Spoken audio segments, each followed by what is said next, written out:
Two games are in the books and two very different outcomes. Season opening domination of Chancellor was followed by a thrashing at the hands of Cortland. There isn't much time, though, to dwell on the past. The next opponent is up and ready to give the Bears a fight. After all, it's Friday night, and the lights are on, and that can only mean one thing. It is football night at the Bend. Hello, everyone, and welcome to tonight's presentation of Riverbend football on the Riverbend Sports Network. Last year, Bend visited the Foxes and handed King George their first loss in their new stadium. Quarterback Eric Bird started out blazing hot, hitting 5 of his first 6 passes and getting out to a 14-7 halftime lead. On their first possession of the second half, Bird found Chris Pritchett on a bubble screen, and Pritchett took it the distance, 62 yards for the score and a 21-7 lead. King George responded by switching to the single-wing offensive attack, and the Foxes cut the lead to 21-14, thanks in large part to a 54-yard run by Jacoby White. Ben and Zach Sims got their running game in order as well. Sims finished with 125-yard rushing on 20 carries, all but 9 of those yards in the second half. The passing game broke loose as well. Connor Bourne racked up 110 yards receiving and 2 touchdowns. Pritchett went for 135 yards in the score. Bird had 272 yards passing on the night, and the Bears poured it on, winning by a final score of 42-17. This season, King George has gone with a single wing exclusively. Jacoby White is back for his senior year. He already has 292 yards rushing through 2 games. King George lost a heartbreaker at the hands of Washington and Lee in Week 1. They followed that up last week with a decisive 35-17 victory over Stafford. Last week, Riverbend was humbled by a very good Cortland Cougar team, losing 40-14. Bears also enter this contest at 1-1 on the year.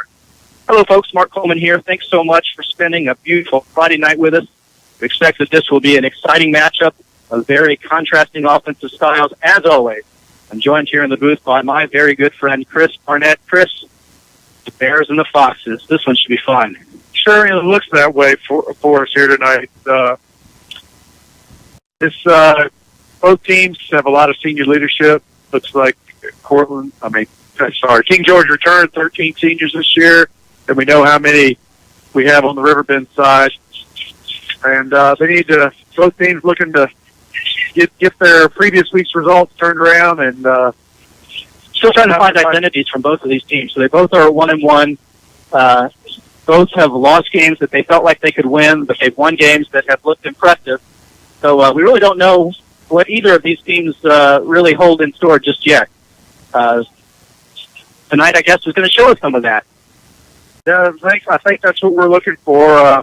We've seen this Riverbend team that, is missing a lot of starters on offense last first 2 weeks of the year. Of course, the guy that, we thought was going to carry this team has yet to see the field. So Chris Pritchett has done more of the leadership from his wide receiver slide, leading the whole area in receiving yards, 200 yards receiving. But, this remarkable offense, it runs the ball. And that's what it counts on, running the ball. And we know Zach Sims is a big part of that, and we need him to get out on the field. Well, Sims is going to be playing tonight. He is listed in the starting lineup, both offensively and defensively.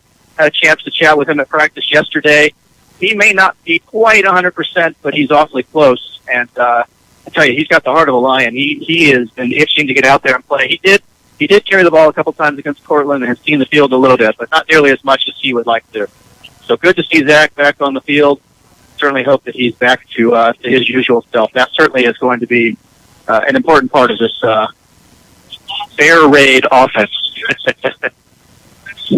Yes, it looks like we said. It has to hurt to be a senior to sit out here the opening night, watch his team have an impressive victory, and never get to see the field, not even dress out, and then just get to carry a couple carries last week. So, like we say, we want to see that Zach Sims we grew to see last year, like carrying the ball, a heavy dose of it, each offensive possession. So, absolutely. Beautiful Friday night. Beautiful night for football.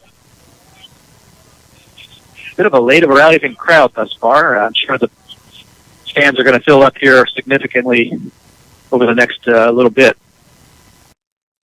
But it is a beautiful night for football. The Emerald Sound marching band on the field. about to present the national anthem.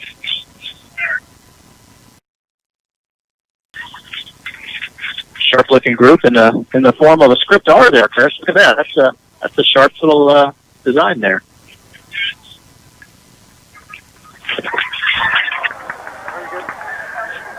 All right, let's play ball. Wonderful job, as always, from the front down marching band under the direction of Mr. Noe. Nice work to that crew. We're about to get underway here. The Bears in their home green and blue uniforms with the water motif on the shoulders. White helmets with the new sort of arc bend logo on the helmets. Pretty classy look. King George in their road white jerseys, blue pants, blue helmets. It'll be the Bears and the Foxes. Two teams even at 1-1 on the season and looking to find some identity for this 2014 season. Here's an interesting little fact here for you, Chris. So Riverbend is undefeated against King George. They are 3-0 in their history against King George. In fact, only one of the teams. Here's a trivia question for you. I'll give and for those out, if you know the answer, tweet me. How about that? Tweet me at Mark Coleman B2SN. Little trivia question for you. Get started. Who is the team that Riverbend has the most wins against without a loss? So Riverbend is undefeated against a couple of teams. Remembering this is their 11th season. They were actually 5-0 against a school. They're 3-0 lifetime against King George. They are 5-0 against another school. Any thoughts on who that might be? Albemarle. Actually, that's an outstanding guess. It is not Albemarle. It is not Albemarle. That would be my guess.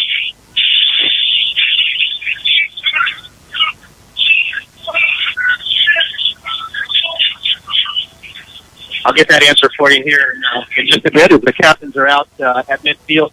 Tell you what, Chris, how about we announce the starting lineups for your Riverbend Bears? Starting on offense at quarterback, number 12, Jordan DeMarco. Starting at running back, number 8, Zach Sims. Starting at wide receiver, number 85, Chris Pritchett. Starting at another wide receiver, number 2, TJ Washington. Starting at the third wide receiver, number 1, AJ Small. Starting at center, number 76, Vincent Touchings. Starting at guard, number 60, Mason Ratliff. Starting at the other guard, number 67, Stephen Parlett. Starting at tackle, number 65, Zachary Adams. Starting at the other tackle, number 70, Garrett Whitell. Starting at tight end, number 10, Logan Bennett. All right. You want to do the defense for us as well? Yep, I'm going down to the defense as well. Starting at first defensive back, Jordan Torres, number 4. Starting at the other defensive back, number 8, Zach Sims. Starting at the third defensive back, number 2, CJ Washington. Starting at linebacker, number 28, Lorenzo Dorr. Starting at the other linebacker, number 7, Dean Hassan. The other inside linebacker, number 23, Ron Malbon. And the fourth linebacker, number 33, Joey Johnson. The defensive line starts with number 77, Tyler Thomas. Number 40, Bernard Webb. Now the defensive line, number 52, Brendan Leopold. And the final defensive lineman, number 44, Taiwan Garbish. All right. Looks like King George has won the toss and decided to receive the captains for the Bears tonight. Zach Sims, Jordan DeMarco, Garrett Whitell, and Brennan Leopold. Brennan actually has been fighting a bit of an illness there, and so good to see him dressed. It'll be interesting to see how much playing time he gets. Chris, I looked up, had to do a quick search there, so in Riverbend's history against Albemarle, they are actually 3-3, even 500 on the season. The most wins, 5-0 against Spotsylvania. Well, I was going to think either Spotsylvania or Albemarle, and yeah, they beat Albemarle every time we beat them. So yeah, that's why I went with Albemarle. So we are about to get underway here. One of the changes that we're going to see along the way here, it looks like Brandon Malley is actually going to kick off. The typical kicker, Lance De Silva, is not available tonight.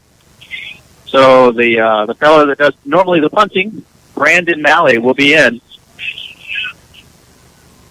Keep to receive, Jordan Alley and Jacoby White for the Foxes. Mark, looking at the record, those are some pretty unimpressive records against Colonial Fortune, man. Yes, they do.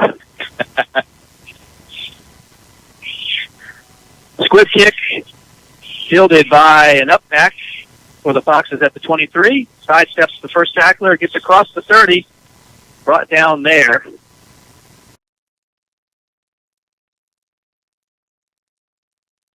Looks like JT Harrington in on the tackle for the Bears. King George will take over 1st and 10 at their 31-yard line, first drive of the night. And we get a chance right away to see this single wing offense from the Foxes, Chris. A very deceptive, heavy offensive attack. Although they come out in a shotgun formation, this is a different look. Handoff goes to Colby White, takes a hole off the left side across the 40. First down yardage out to the 42, maybe the 43-yard line. Pick up 12 yards on that first down carry. A lot of misdirection there. Had the defense guessing, and nice run off left tackle. White is amongst the top 5. Actually, I think he's number 2 in the area right now in rushing. Shotgun look again. Handoff this time to the right. That is Antonio Johnson. Quarterback keep it, or was it handoff? Pickup of a yard there. Yeah, it's very confusing there, isn't it? Yeah, quarterback keep. There's a lot of movement in the backfield. That was the quarterback. I'll tell you, misdirection. Yeah. A lot of movement in the backfield on these plays. Second down and 9 for King George.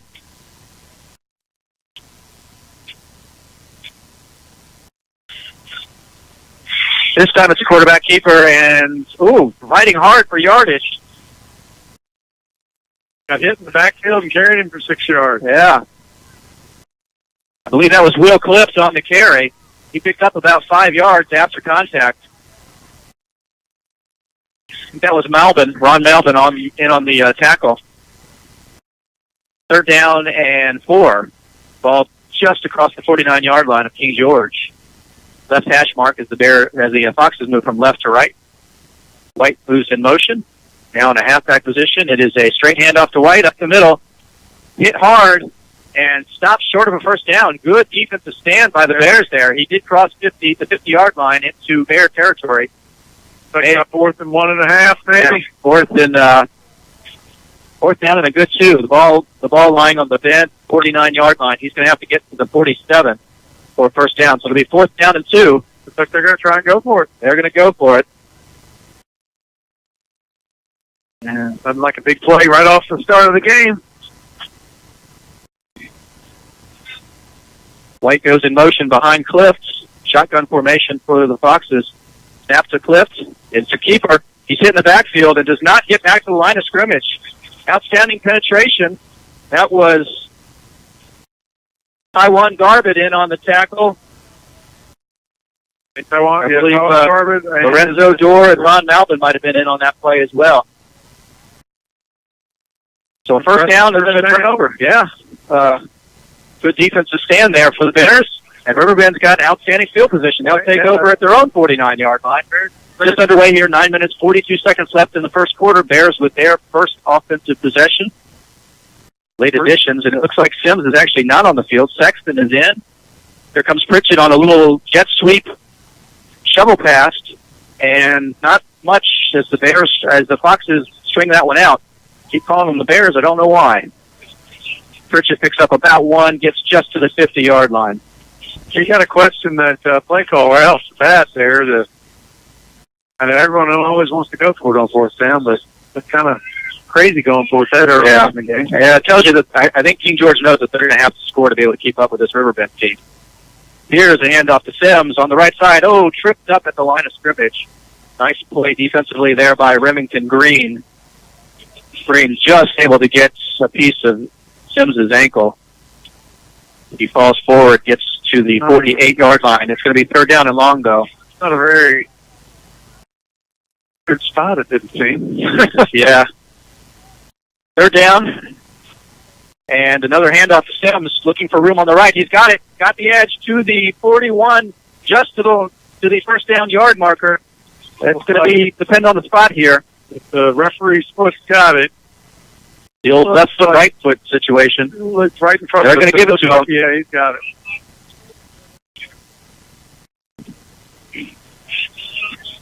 Side judge went with the right foot, and that meant it was a first down. So first down carry for Zach Sims. Good to see Zach in there. It looks like his ankle must be feeling okay. Quickly to the line of scrimmage for the Bears. Inside zone read look here.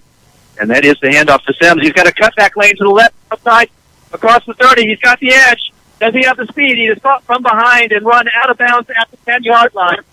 Jordan Alley tracked him down, got the angle. But Zach Sims with a big run down to the 11-yard line. Nice pickup of about 30 yards on that carry. First down Bears, and they are quickly to the line of scrimmage. Sims is off and Sexton in. Here's the inside handoff to Sexton, back off the left side again. Dragging defenders and pulled down around the 7, maybe the 6-yard line. Good hard run from the hammer there. That's what Coach DeMarco called him after that first game. Well put as well, Chris. We were talking about how he runs to contact. Coach DeMarco called him a hammer, and the hammer hit thing. Sims back in it. Running back now. Yeah, most definitely. We look for that contact with him. Handoff goes to Sims. Met in the hole. Falls across the 5, down maybe close to the 3-yard line. That was Rashad Payton on the tackle for King George. Pretty good on spotting back at the 4, looks like. Yeah. Yeah. 3rd and 3 from the 4-yard line. Sims remains in the backfield. 2 receivers split wide to the right for Marco. Handoff up the middle. Sims close to a first down, close to the end zone. He is in. Touchdown.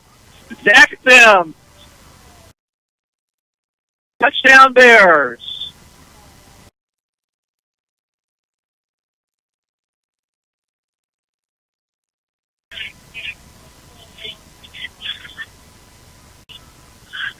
Four yards out, Zach Sims puts the Bears on the board on their first possession of the night. Riverbend Valley coming in, we were wondering if they were just going to end up going for 2 each time with the backup place kicker in. That came off the field. High snap. Goes over Hennett's head. Poor snap on that one, and the kick is going to be no good.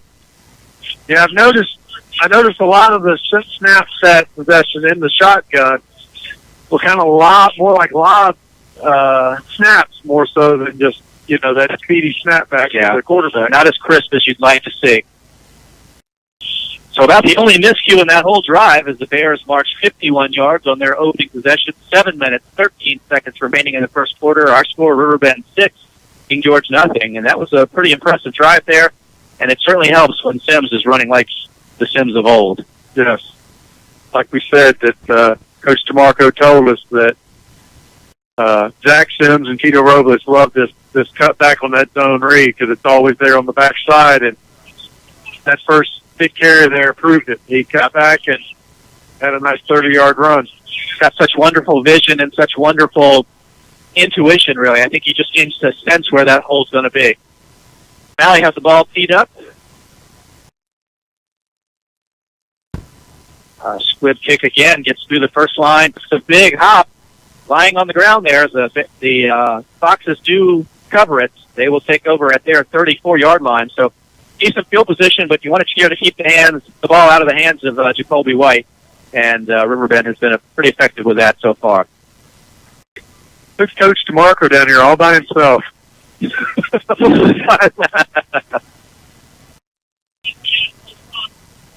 That's a different look. It is a different look. Way away from everyone else. King George comes out, shotgun formation once again. Cliff sends White in motion. He now takes up the halfback position behind him. And here's a rollout to his right. Oh, nicely defended. Ball was intended for Ball was intended for number 83, Hunter Dobson. I'm sorry, Jaquar Burnett.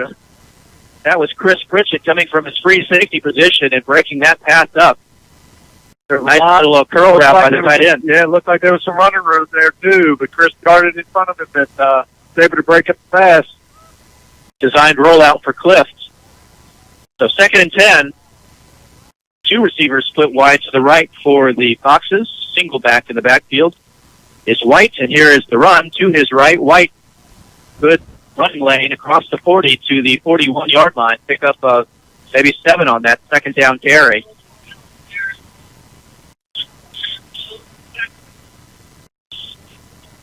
Dakota Sexton in on the tackle there from his linebacker position.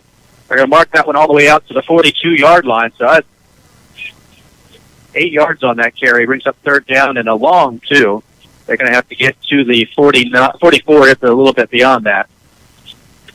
Single back in the backfield, 2 receivers to his left, lift in the shotgun. It'll be a quarterback keeper, and he is going to be short of the 1st down. Maybe a yard. Yeah, looks like about a yard short. Good defensive stand by that right side.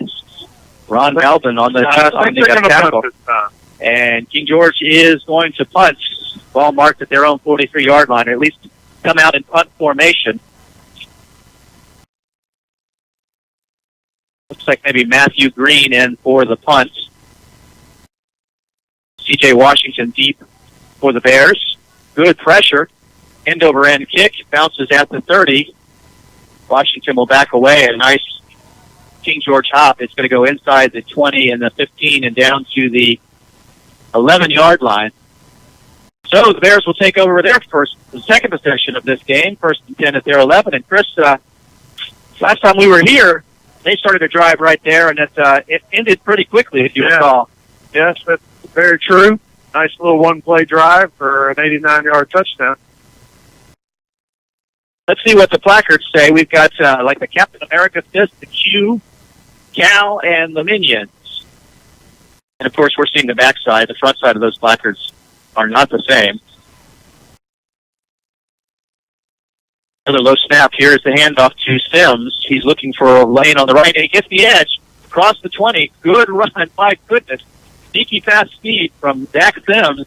He is out to the 20-yard line. Yeah, you know, Zach Johnson thought he had him. He did. Thought he had him, and he got up smack on the ground because he strung it out, and Zach just turned the corner, give a little quick arm swipe, stiff arm kind of swipe, and Johnson thought that Sims only had 4 speeds, and Sims dropped it into 5th.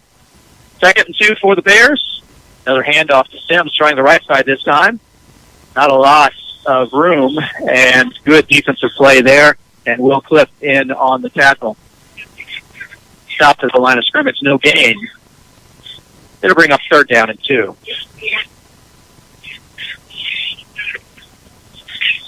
Pritchett's flipped wide to the left on this play. Washington to the right. Single back is Sims. 2 tight end look for the Bears. Inside handoff to Sims, met in the backfield and brought down. And that was Cliff again. Good defensive stand. Good defensive stand, but I tell you, King George is going almost all out trying to stop the run. They are playing almost, in fact, I believe every single one of the players on the defense there was within 5 yards of the line of scrimmage.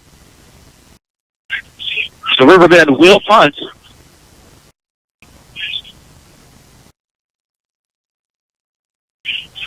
Barnum back deep to receive this punt from Maui. Snap back, kick away, good spiraling kick, drives Barnum back over his head, bounces at 35. Barnum is going to wisely let it roll, and it comes down just. He was lucky that ball didn't wind up touching him. He thought seriously about trying to close catch to it, and it was kind of nothing like there. And lucky that he stepped away, didn't contact him. Just announced that was a 51-yard punt for Maui here in the stadium, so excellent punt. Flipping the field a little bit, field position-wise, so King George will take over at their own. We'll mark it at the 31-yard line. 4 minutes, 17 seconds left in the first quarter. King George trailing Riverbend 6-0. Single backfield, 2 receivers to the right. Clift rolling to his right, under pressure, and he will be brought not down. And he will intercepted by Dakota Sexton running along the sideline and bounced down at the 20-yard line. Dakota Sexton with a very ill-advised pass from Will Cliff. Dakota Sexton steps in front of the intended receiver. A beautiful play by Sexton. I don't know if you noticed, but Jordan Alley came out, did about a 6-yard hitch and turned, and Dakota just leveled him. I don't know if you noticed. I thought certainly they would call pass interference. Dakota came across, leveled him, and I think that was who they had every intention of the play going to, and then still, I think he should have eaten the ball rather than put that interception. He was under heavy pressure. 4 minutes, 4 seconds left in the first quarter. Riverbend with the ball at the King George 26-yard line. Inside handoff to Sims, who falls, and rather awkwardly. Good penetration there from Rashad Payton. He'll get credit for the tackle. Loss of 1 on the play. Sims not able to maintain his footing on that inside handoff, inside zone 3. This is a big offensive line for Riverbend, Chris. The tackles are just enormous. You've got Garrett Wydell at the one side, Zach Adams at the other. Marco looking to make his first pass, looking for Sims, and he had him open, and it's off of Sims' hand. Sims was open at the 5.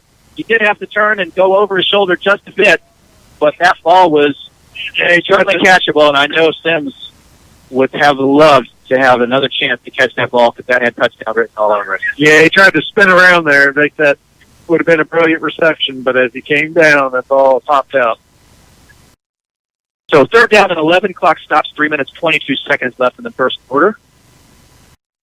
We see Orlando Jones for the first time at running back here for Riverbend. 2 receivers to the right, Pritchett to the left. Pritchett always a threat. They are playing a single safety. And this looks like to be a screen intended for Jones, who also cannot corral it. And so it appears that King George is going to be able to, Riverbend is going to stay in here.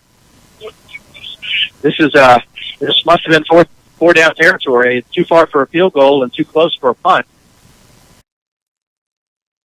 So Riverbend will go for it on 4th and 11. The ball at the King George 27-yard line. Yeah. And the Bears will call timeout.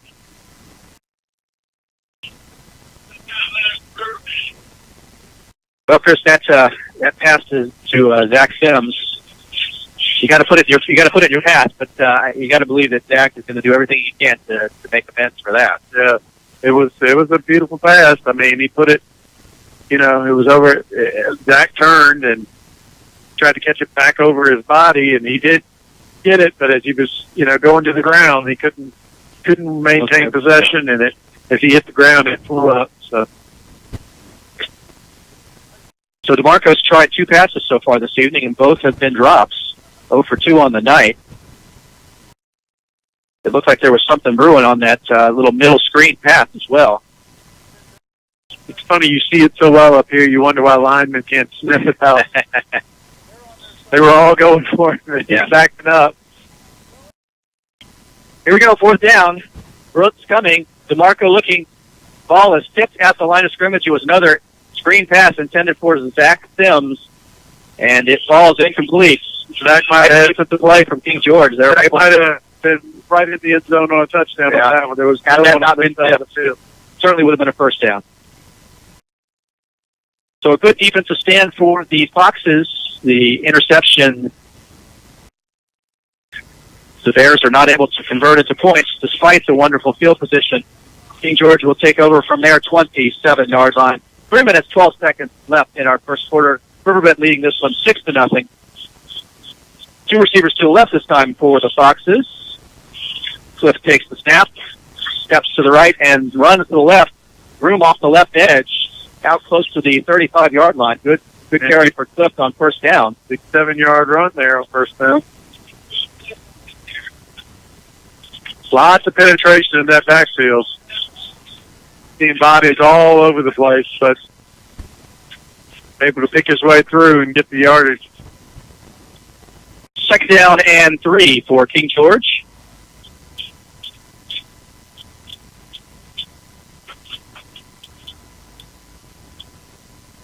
Here is the handoff to Jacoby White.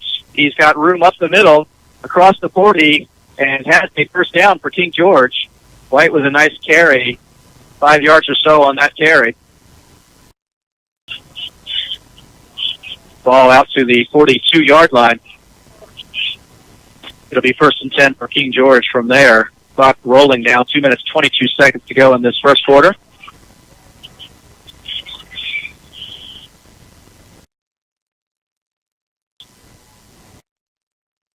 Here is the single wing attack that we had expected to see.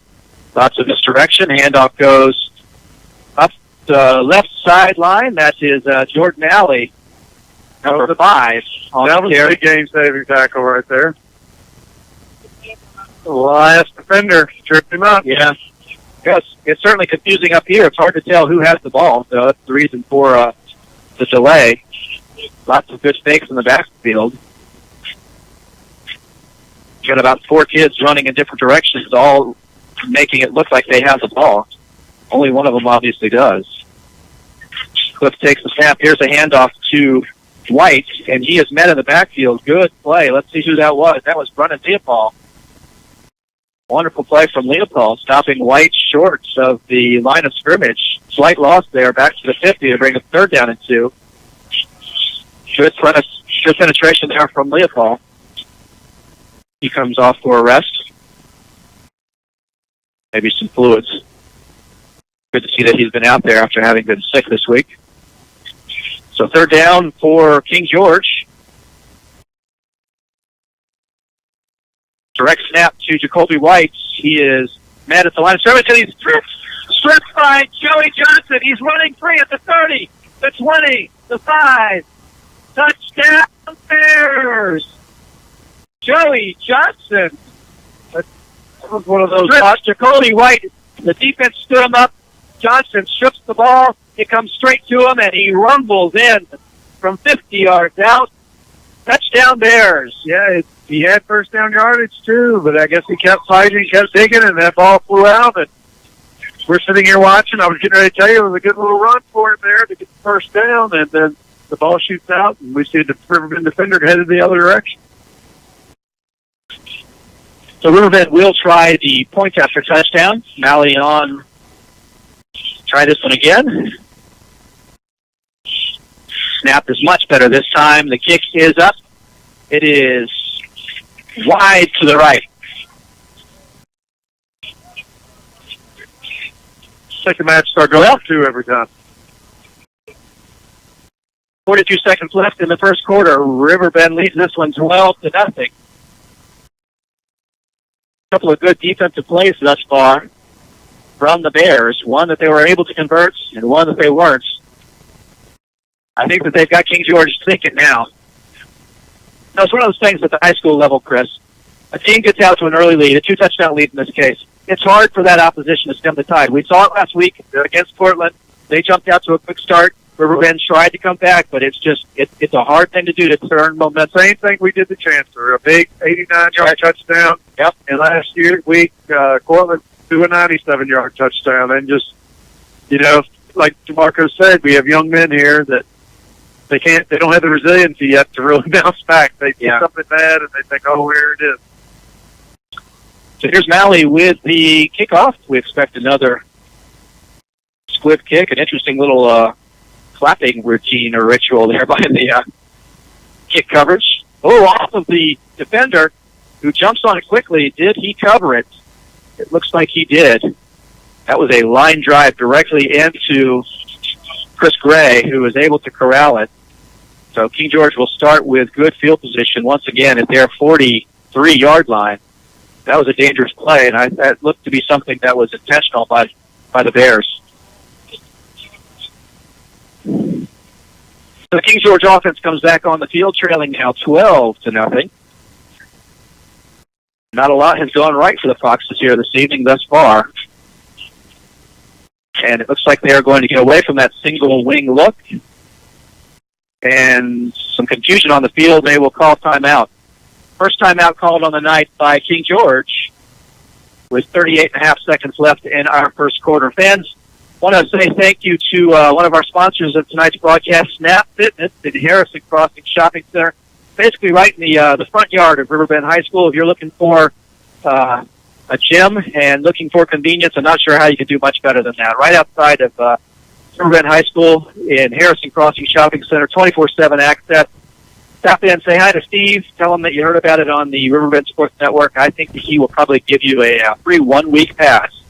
And also, no annual contracts there. So that's 24/7 access at Snap Fitness in Harrison Crossing Shopping Center. We certainly appreciate their sponsorship of the Riverbend Sports Network. Well, Chris, this first quarter has been pretty impressive from Riverbend.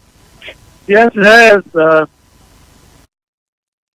couple good defensive stands. King George moved the ball a little bit, but they've had those inopportune moments of turnovers. Just inconvenient times. Fox is back out. Shotgun formation. Cliff looking to pass. Underthrows him. That was Chris Pritchett, who had every intention of catching that ball. that was not Pritchett. That was Josh Kapua. Sorry about that, Josh. Josh Kapua from his cornerback position. It looked more like Josh was running the route. Yeah. Defender. He broke underneath. And that was actually not Cliff that threw that ball. I believe that was Adam Pryor. So second down for King George, 2nd and 10 from their 43-yard line. Van getting the fans and the cheerleaders into the game. Shotgun for Cliff. Here's the handoff to the back, second one through the hole. That was Jordan Alley, upended at the line of scrimmage. Good defensive play. Brennan Leopold in on the tackle. Yeah, if anything, he lost half a yard. Yeah. Maybe the defense is starting to figure out all this movement in the backfield. Lorenzo Dwyer also with penetration there. 3rd down and 10 for King George. Ball on the left hash mark now as they go from left to right. Actually, they're not going to get this play off before the end of the first quarter. That's going to do it. At the end of one from Riverbend, our score, the Bears 12, King George Foxes nothing. Chris, pretty impressive start here from Riverbend. Certainly what they wanted to do, although I know they're looking to get the offense on track here as well. They've had a nice drive, but I know that they want to get some more reps out there. Yes, we know our offensive coordinator is a perfectionist, and so even when everything's going good, I guess that's what you want to be as a coach. You find the little thing here, the little thing there that we could have done to make that play better. Certainly appreciate you listening in at the Riverbend Sports Network. We have a new feature here in the stadium tonight. We have a remote broadcast site over close to the concession stands. Our engineer, Mike, is over there working hard, making sure that the signal is going up and that the signal is going out on some speakers out there. So if you're heading over to grab some food or hit the restrooms, you should be able to hear our game over there as well. Wave to your adoring fans, Mike. I can't see him. Oh my! We just heard a score announced here in the stadium. It sounds like Hermitage is really taking it to Colonial Forge.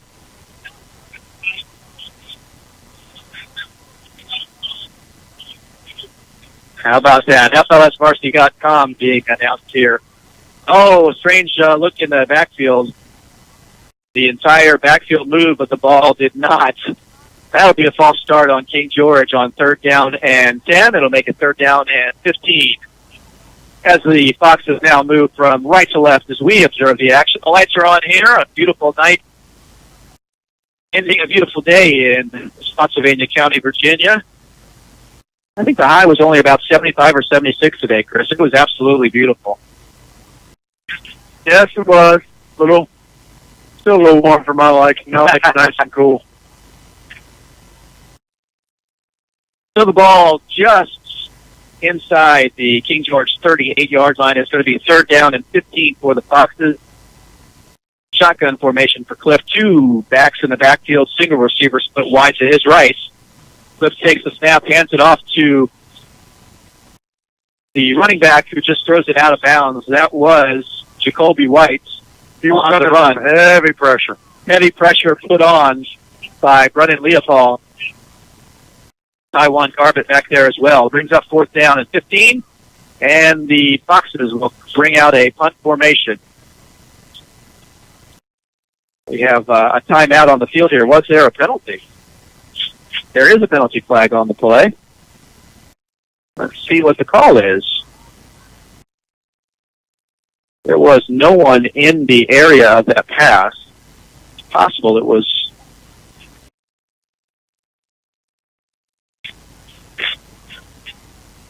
Have not seen the signal yet, so probably not wise for me to speculate, but it could have been an intentional grounding. Here we go.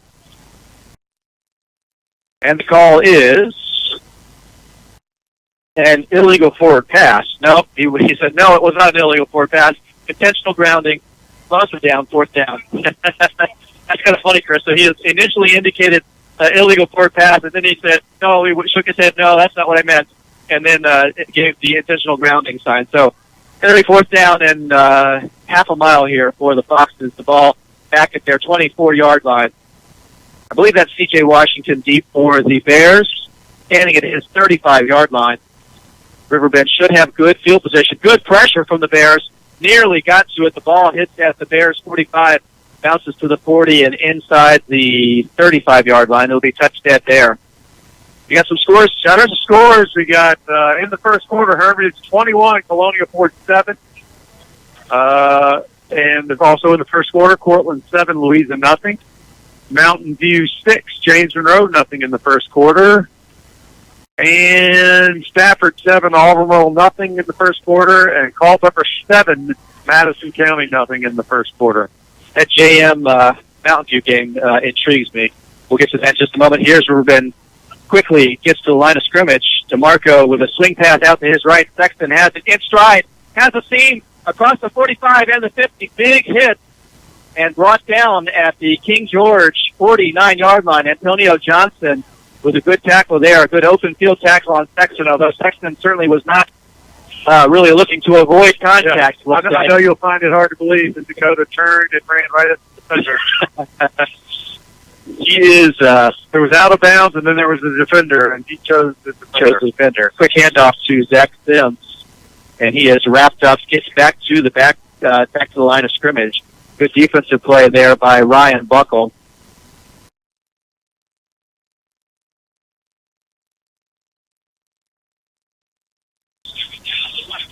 Christian Rice was in on that play for Riverbend on the offensive line. He'll run off now. 3 receivers to the right, single one to the left. Handoff to Sims, and not much yardage there. Maybe a yard. Derek Blom in that time on the tackle. That run seems to have tightened up a little bit. They have, at least up the middle. Riverbend keeps trying to pound it. Sims remains in. Trying to run inside in between the tackles off guard there, and been limited success these last 2 runs. We have a different formation here, so it looks like Sims is back with DeMarco, trips to the left. DeMarco looks to pass. Inside middle screens to Sims. Well defended. My goodness. Outstanding linebacking play by the Foxes on this series.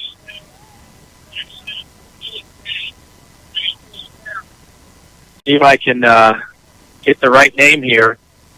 That might have been Rashad Payton from his, it was actually at a defensive tackle position. Nonetheless, a very good defensive effort there by King George. Riverbend only able to pick up about 3 yards on that series. The snap was almost muffed. Very good punt got off though. Fair catch called for and made. Caught King George at the 11. Yeah. Caught it in the bread basket, dropped it, and got off a nice punt. It was close, though. Brandon Malley, a good snap. That was a good snap. Back to him, right? Hit it right to the and it's a good thing because it went right through his hands to hit his belly there. But he was able to recover and actually got off a very nice punt.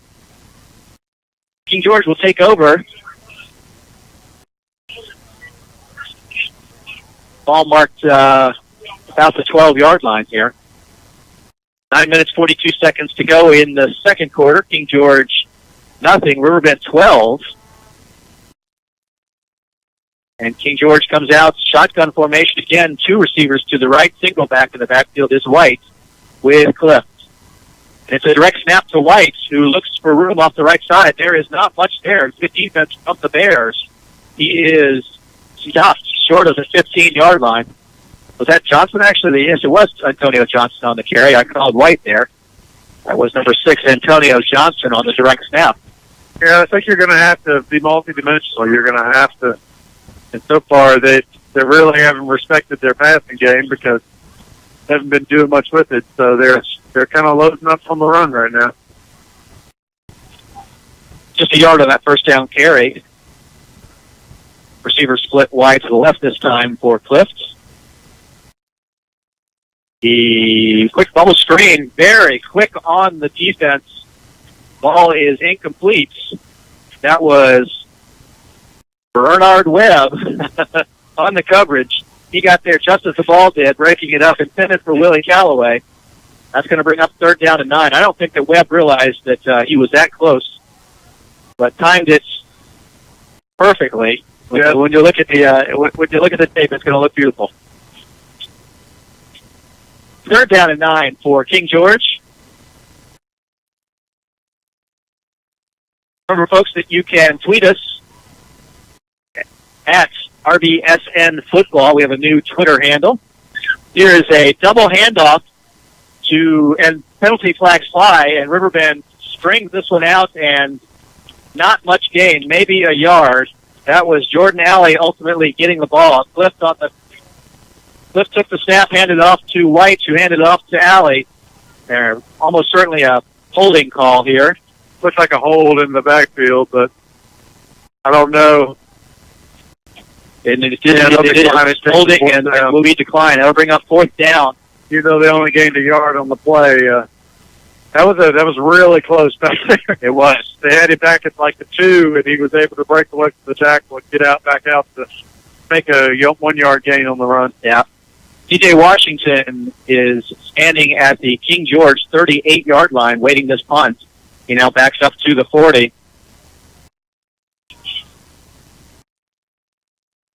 Low snap. Heavy pressure from Sexton. A beautiful punt drives Washington back to his own 47. He sidesteps the first defender. Penalty flag will fly. There's going to be an illegal block in the back as Washington is able to get back into King George territory, but that's going to come back 15 yards. Coach DeMarco on the field with a teaching moment there. Nice snap on the head. There was some good intentions, but poor execution there on the block. Yeah, it was Chris Pritchett on the block there. So that'll back him up 15 yards. Riverbend will still have good field position. 8 minutes, 27 seconds left in the second quarter. Riverbend leading this one 12-0. After that opening first down from King George, Riverbend's defense has looked pretty stout here so far.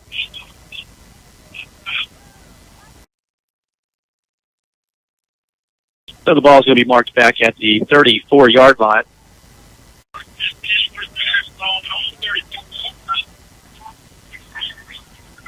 DeMarco has Sexton in the backfield with him. He will split Pritchett wide to the left, Washington to the right.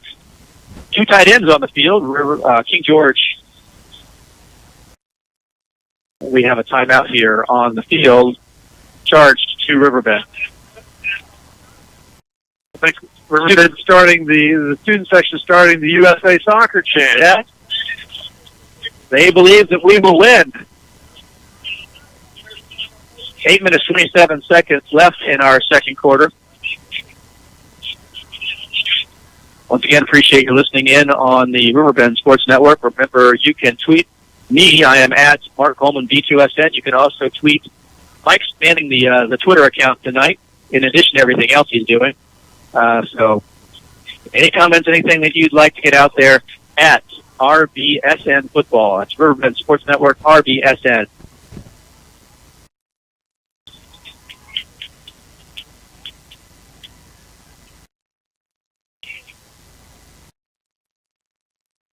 So the Bears have the ball, 1st and 10, 8 minutes, 27 seconds left in the second quarter, moving from left to right as we observe the action. Ball at the right hash mark. DeMarco takes the shotgun snap and is looking deep for Chris Pritchett, who has a step. Oh, it is just over his fingertip. Pritchett had a step on his defender. Yeah, Chris turns on another gear when he sees the ball in the air. He certainly does. He thought he lighted up and just off the tips of his fingers. He was just a hair long on that one. Pritchett will come off. Quick snap comes to Dakota Sexton. Takes one shot in the backfield, another, throwing people off. He gets back to the line of scrimmage. I'm not sure how. It'll bring up third down. Actually, they're going to give him a yard. They're going to give him a yard gain. How about that? What effort from Dakota Sexton. Third down and 9. Pritchett will come back onto the field. Sexton remains on the field. TJ Washington, Logan Hennett at one of the tight end positions, Joey Johnson at the other. Those are the skill positions for the Bears. Actually, Hennett now is going to split out wide to the left. Washington in the slot. Bears showing blitz. They come off. DeMarco not sure what he wants to do. He takes it down and tries to run now. Gets across the 35 to the 36-yard line. Did I see a penalty flag? I did. There was a penalty flag. Might have been an illegal contact there in the secondary. It looked like they were going to be a 5-yard holding call. It looks like they rolled the defense over that time. It looked like he was single coverage, but they looked like they rolled the safety and smother coverage over to give help to Pritchett. Help against Pritchett, yeah. It is a defensive holding call against King George. That was a good call. It was better. Yeah. Now, let's see. I'm not entirely certain what the 5 yards. It's an automatic first down, though. Yes. Actually, it's going to be it is going to be a 10-yard penalty. A 10-yard penalty, and that will be enough for a first down. Although the Bears will continue the drive at their 45-yard line, and DeMarco has his squad quickly to the line of scrimmage before the officiating crew is ready. Yeah, and they're going to say, "Hang on here, boys. We don't have the first down squad. The chain gang had not reset the chains just yet." That was on the referee. He'd never signaled. He never. Well, he marked it and was sitting there pointing down, but he never gave his emphatic signal. So we're back now. DeMarco takes the snap, looks to his left, looking to pass again. Over the middle, pass is complete. C.J. Washington in the slot. Caught inside the 50 down to the 45-yard line. That's going to be 10 yards and a first down for the Bears. Nice little pitch and catch, an inside seam route for C.J. Washington. His first catch of the night. DeMarco seeming to get his rhythm going here. Trips to the left this time for DeMarco. Here's a handoff to Sexton, a hole on the right side. Across the 40 down to the 38-yard line, running hard. Another 7 yards on that carry for Dakota Sexton. There's that cutback. That was a nice cutback. Maybe Dakota's been listening to the coach's criticism. Sometimes you don't have to knock the snot out of somebody. That'll bring up second down and 3. Sexton stays on the field. Trips still to the left for the Bears. DeMarco takes the snap, takes it to Sexton, rolling to his left under pressure, and penalty flags fly as DeMarco is dropped back at his 50-yard line. Good defensive pressure from Riverbend, from King George. Let's see, that was 69, 52, and 83. That's Ryan Buckle, Remington Green, and Jaquar Burnett in on that sack. What's the call here? Hold? Let's see. The ball was marked at the 50, and they're apparently going to decline whatever it was. Yeah, it's going to be a holding call. Holding call against Riverbend is going to be a decline. That'll bring up a long third down for Riverbend. Third down and about 15 as the ball marks right back at the 50-yard line. They need to get to the King George 35. You know, it's funny this season, Chris. A 15-yard play does not seem outside of the Bears' grasp. No. Hand off to Zach Sims. No, that's Sexton. Looking like Sims. Huge stiff arm stretching for the first down marker. He is going to be to the 35. Is that going to be enough for the first down? They are looking at it, and they are going to say Yes. Down. First down. My goodness. Dakota Sexton doing his best Zach Sims impersonation, sidestepping the first back, but then he turned into the classic Dakota Sexton. That was a stiff arm for all ages right there, Chris. That was a Heisman. He put it on him. Quickly again to the line of scrimmage. Snap back to DeMarco. Handoff to Sims up the middle, 5 yards. Yeah, he ran hard that play. Straight up the middle. No looking to cut back. No. Right into the teeth of that defense. Right up the gut. Riverbend right to the line of scrimmage, and King George is going to get caught offside. They had players. They had too many men. Pick your poison here. Offsides and too many men on the field. Yeah. DeMarco saw it, was trying to encourage touching to get that snap underway. They're gonna go with the offside. I think either way it's a 5-yard penalty, and then going to be enough for the first down. Yeah, it's going to be, I think, about maybe half a yard short. You think so? Maybe. Yeah, looks like he was. I need to clean my glasses here. Yeah, it looks like half a yard short. Okay, second down and the nose of the ball, maybe. Offensive coordinator dream right there. No kidding. What is Riverbend going to do? It's a handoff to Sims. Cut back off the left side. He gets possibly the first down, stretching out as he fell. He did cross the 25, excuse me. And that will be enough for a first down. Yeah, the cutback was there that time. It was. But one of them arms in the pile was able to corral his foot.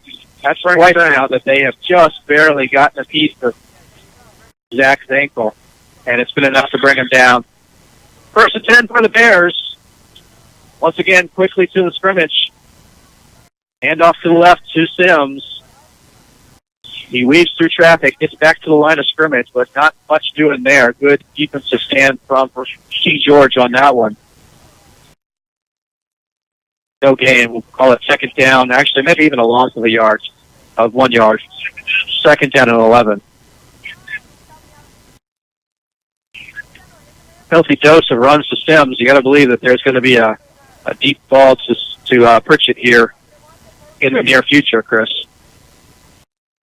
There's Sims on the carry again up the middle. Penalty flags fly. Sims down close to first down yardage. That was a side judge that threw that penalty flag.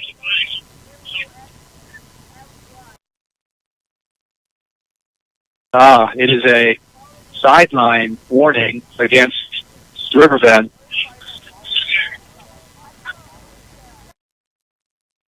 It's really becoming a point of emphasis this year. It is. So it's going to be second down, and I think didn't Coach tell us he has someone assigned to remind everyone to get that the whole second. I guess third down and 1. Twins to the left, Sims in the backfield with DeMarco. Here is the handoff to Zach Sims. First down and more, down to the 10-yard line. Nice hit by Garrett Blum, but not out until Sims 5 yards. He's very shifty, isn't he? Hard to get a good square hit on him. Yeah, he never seems to get the knockout blow because he's always juking and turning and spinning. And so it's first and goal from the 10 for the Bears. 4.5 minutes left in this first half. They lead it 12-0. DeMarco takes the snap. Handoff to Zach Sims down close to the 5-yard line. Tough running up the middle there, Chris. Yeah, he's working hard. Looks like he got about maybe 4 or 5 yards. Quickly again, Riverbend to the line of scrimmage as soon as the ball is marked open or ready for play. Sims looking for cutback on the left side, and he is tripped up. That was Cliff in there. And Devontae Bay. A.J. Small will come in. Logan Hinnett comes out, so they're going with 2 receivers to the left. Small goes to the right. And they're going to have to call timeouts. I was wondering where he was running as he ran on. He kept kind of taking his time. I'm sure the coach said he's going to let him have it. Maybe not the best, not the worst situation to take a timeout, though. Third down and goal from the 6-yard line. 3 minutes, 35 seconds to go in the first half. Riverbend leading this one 12-0 and looking for more. Chris, I don't know if this may be four-down territory. If they don't get the touchdown here, I suspect that they will think long and hard about going for it on fourth down, given the place-kicking given the place-kicking difficulties tonight. I do believe that would be a wise choice. Certainly nothing against Brandon Malley. Malley has done a yeoman's job here tonight, but he's a punter. He is not the place kicker. And, in talking with Coach DeMarco yesterday, when they knew that Silva was not going to be available tonight, they were trying to figure out who was going to kick extra points. They were seriously contemplating just going for 2-point conversions every time. So field goals are almost outside of the question. But here we go. Third down and goal from the 6. DeMarco in the shotgun formation. Rolling to his left, looking, firing.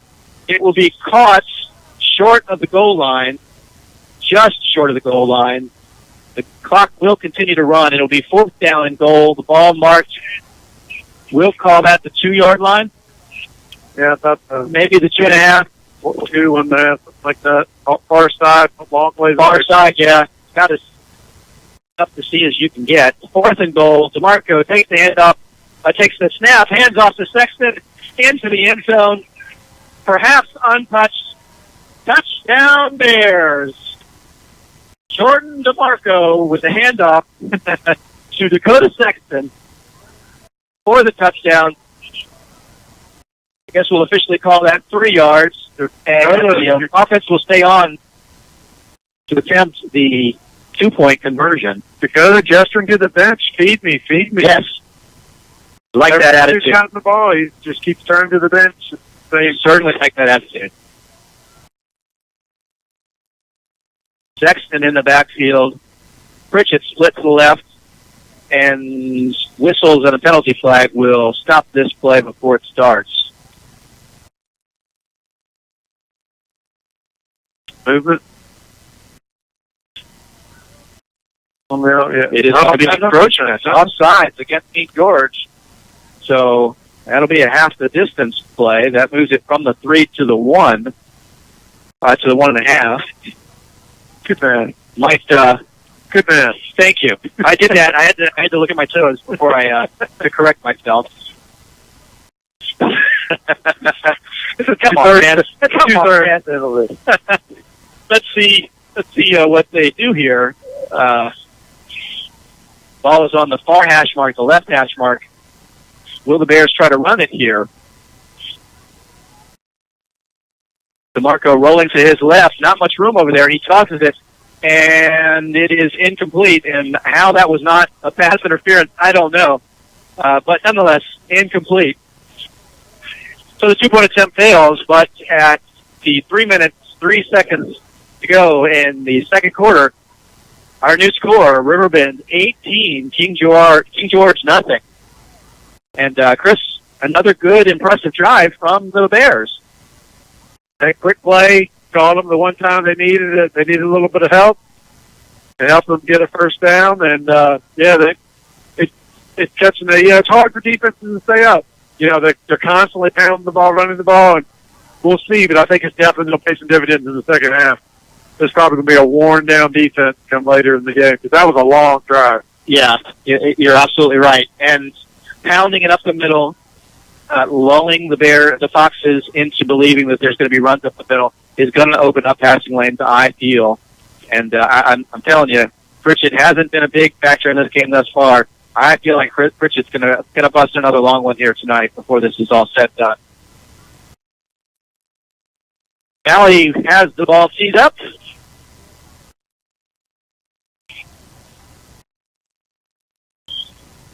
Quick kick, big hop, and will be covered and down by the Foxes at their 39-yard line, maybe just short of the 40.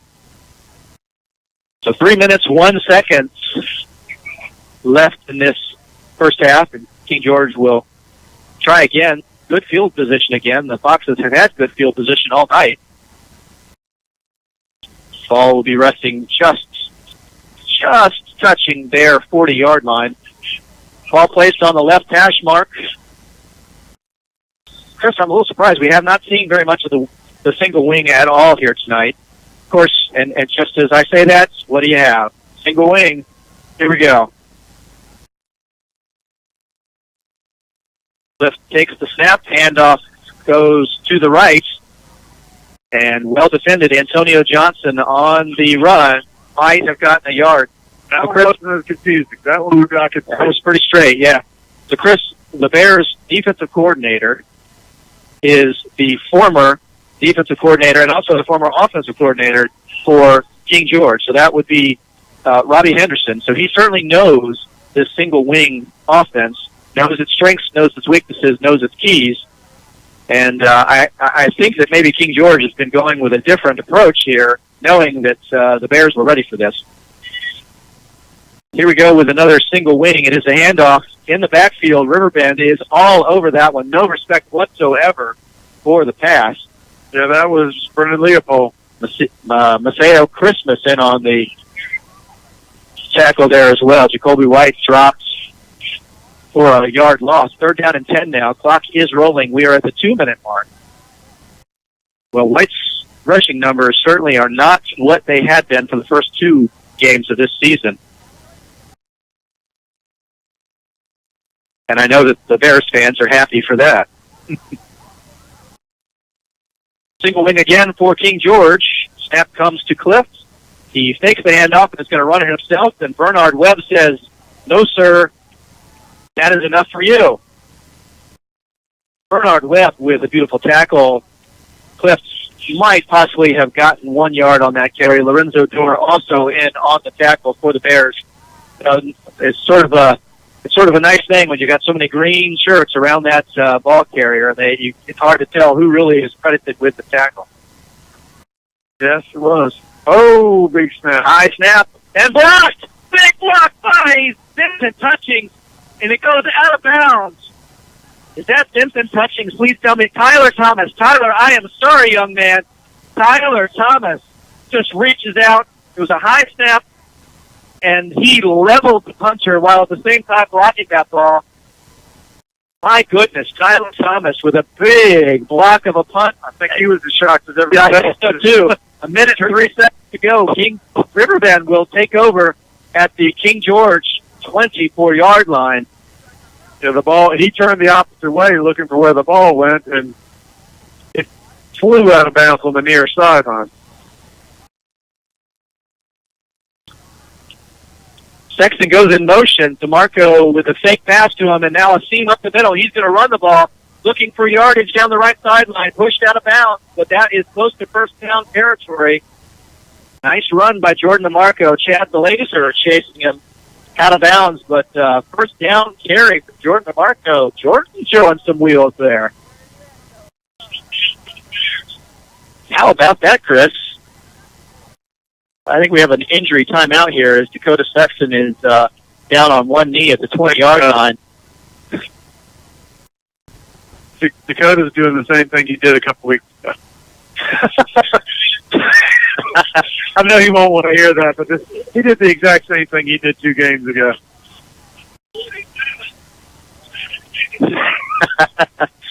Those that don't know what we're talking about, but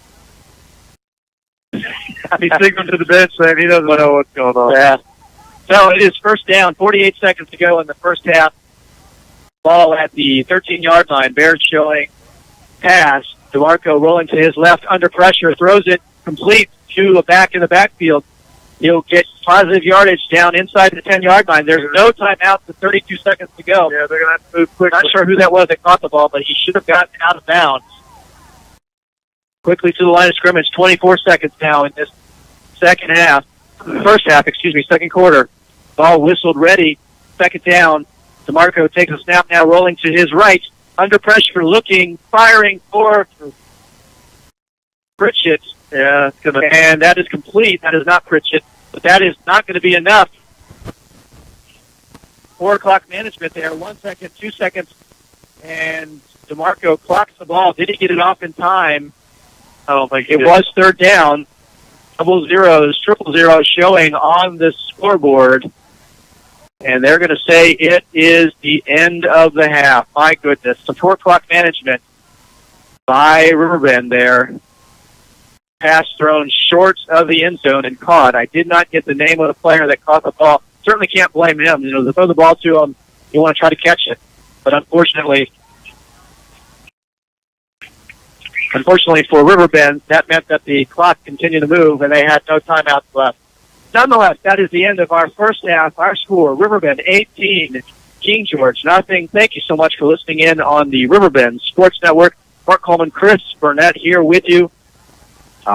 Beautiful night for football and a beautiful night if you are a Riverbend Bears fan. Riverbend 18, King George nothing. We'll be back on the other side of this halftime.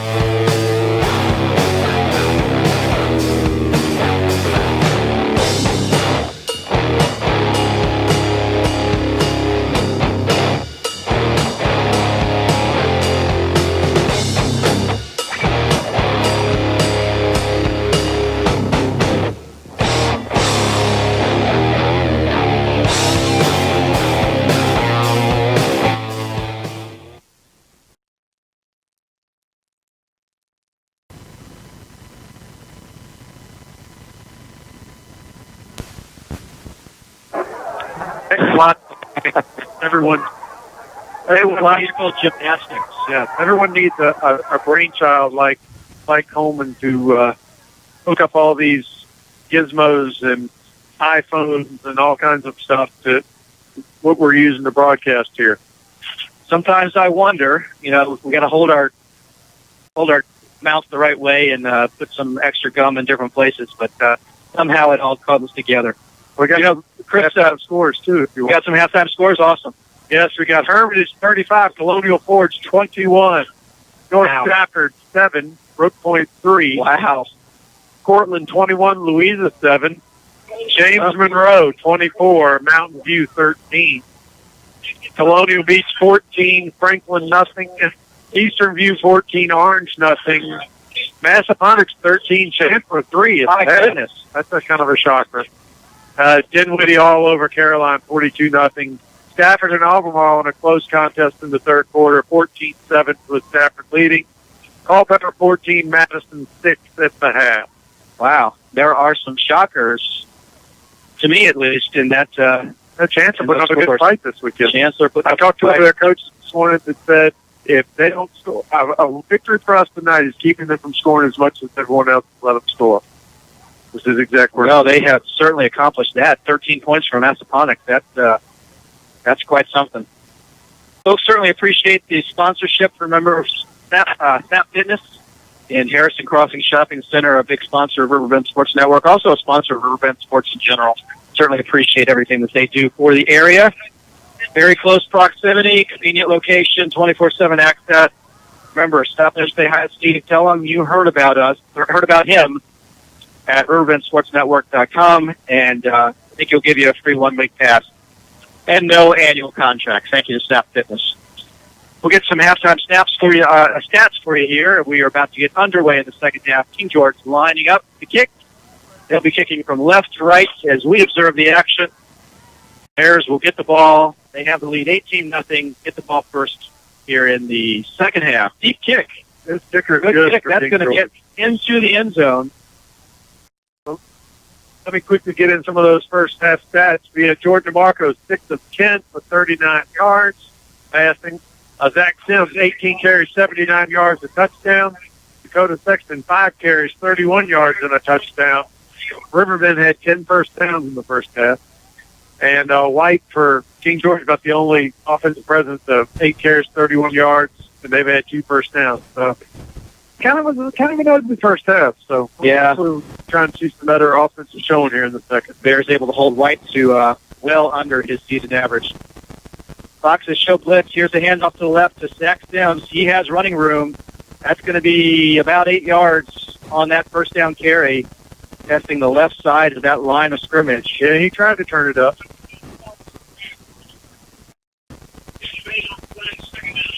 Eight yards up to the 28-yard line for the Bears. Pritchett and C.J. Washington split wide to the right for Jordan DeMarco. Sims in the backfield, handoff to the right to DeMarco. Cuts it back up.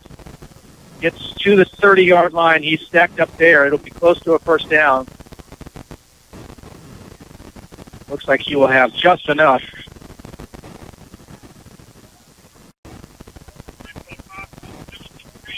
No signal yet. Well, looks like they're signaling. Yeah, okay. Yep, they're moving it now. Yep. Yeah. I never saw the signal, but they're moving the chain. That 11th first down. Another first down for the Bears. And quickly to the line of scrimmage again. DeMarco handing off to Sims. Big hole up the middle. Closes quickly. Sims with about 7, maybe 8 yards. A shoestring tackle that time. That was Devontae B. Yeah, we're getting a heavy dose of run to start here the second half. Like we keep saying, I think they're really going to wear this defense down. I think that they're going to go for a deep ball here eventually. Here's the handoff again to Sims. Running room off the left, shakes one tackler, and it's brought down again by his shoelaces. Christopher Levere on the tackle, but not until Sims gets the first down out to the 43-yard line. Sims, and more Sims so far on this drive. Started at the Riverbend 20-yard line. They're up at the 43-yard line now. Moving from right to left as we observe the action. First possession of the second half. Riverbend leads this one 18-0. Sims again, looking for room off the left side. Spinning, falling forward out right to midfield. Another 7 yards on that carry for Zach Sims. You can't say enough about the condition of this team. These quick plays, unless you see them play, folks, it's hard for us to talk because they quick to the line and they're just play after play after play. King George is being caught with a player. Yeah, too many men on the field for King George. Riverbend able to catch the Foxes trying to make a substitution, and the player did not get off the field in time. That could be another first down for Riverbend. A little frustration there from the King George player, but the ref chose not to throw a flag. Some discussion about what's going on, but it was pretty clearly too many men on the field for King George. They had at least one player trying to run off the field and did not make it in time. That'll be an illegal substitution. I feel certain. There we go. Illegal substitution against King George. That'll be 5 yards and enough for a first down for Riverbend. So the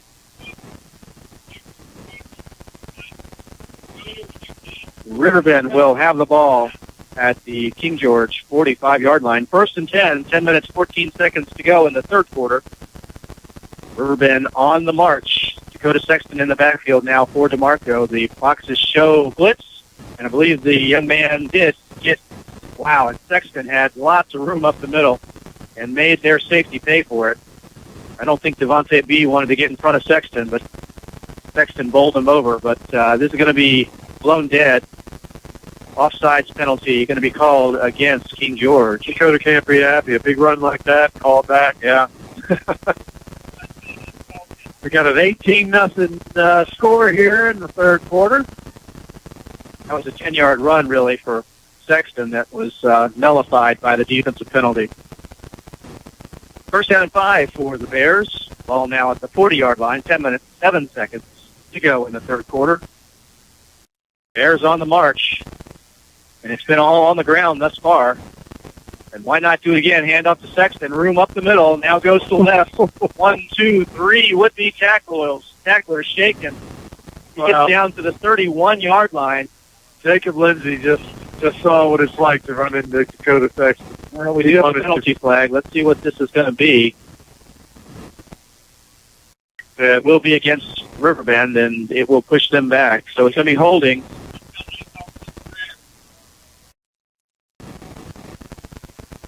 So another good effort by Dakota Sexton that is not going to end up on the stat sheet for him.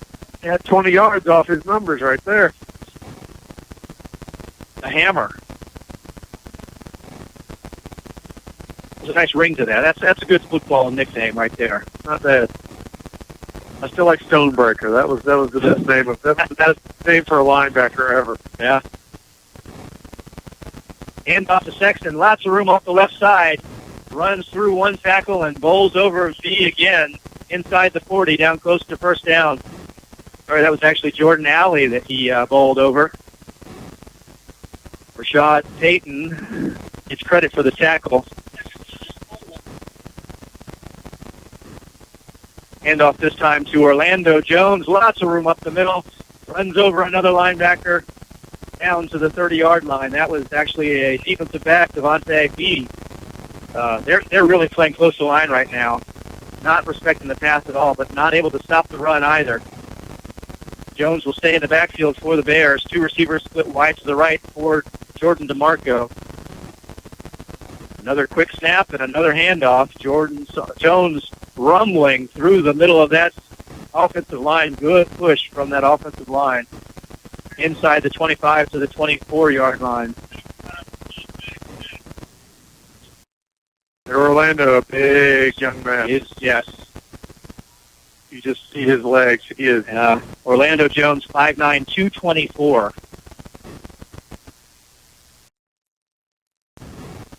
Jones stays in the backfield. Low snap, handoff to Jones, trying the left side this time. Inside the 20, 1, 2, 3, tackles missed, 4. Wow. Takes 3 more players to get to him. They pull off his helmet. King George player a bit upset about something there. Jones will have to come off as he loses his lid. Yeah, he's not fast. He's not as fast as Zach, but man, he runs. I guess it's those big legs. They just can't break player it down. Actually, he's in front of the in front of the Riverbend bench, so cannot see who it is. There's a player down for King George. 8 minutes, 40 seconds left in the third quarter.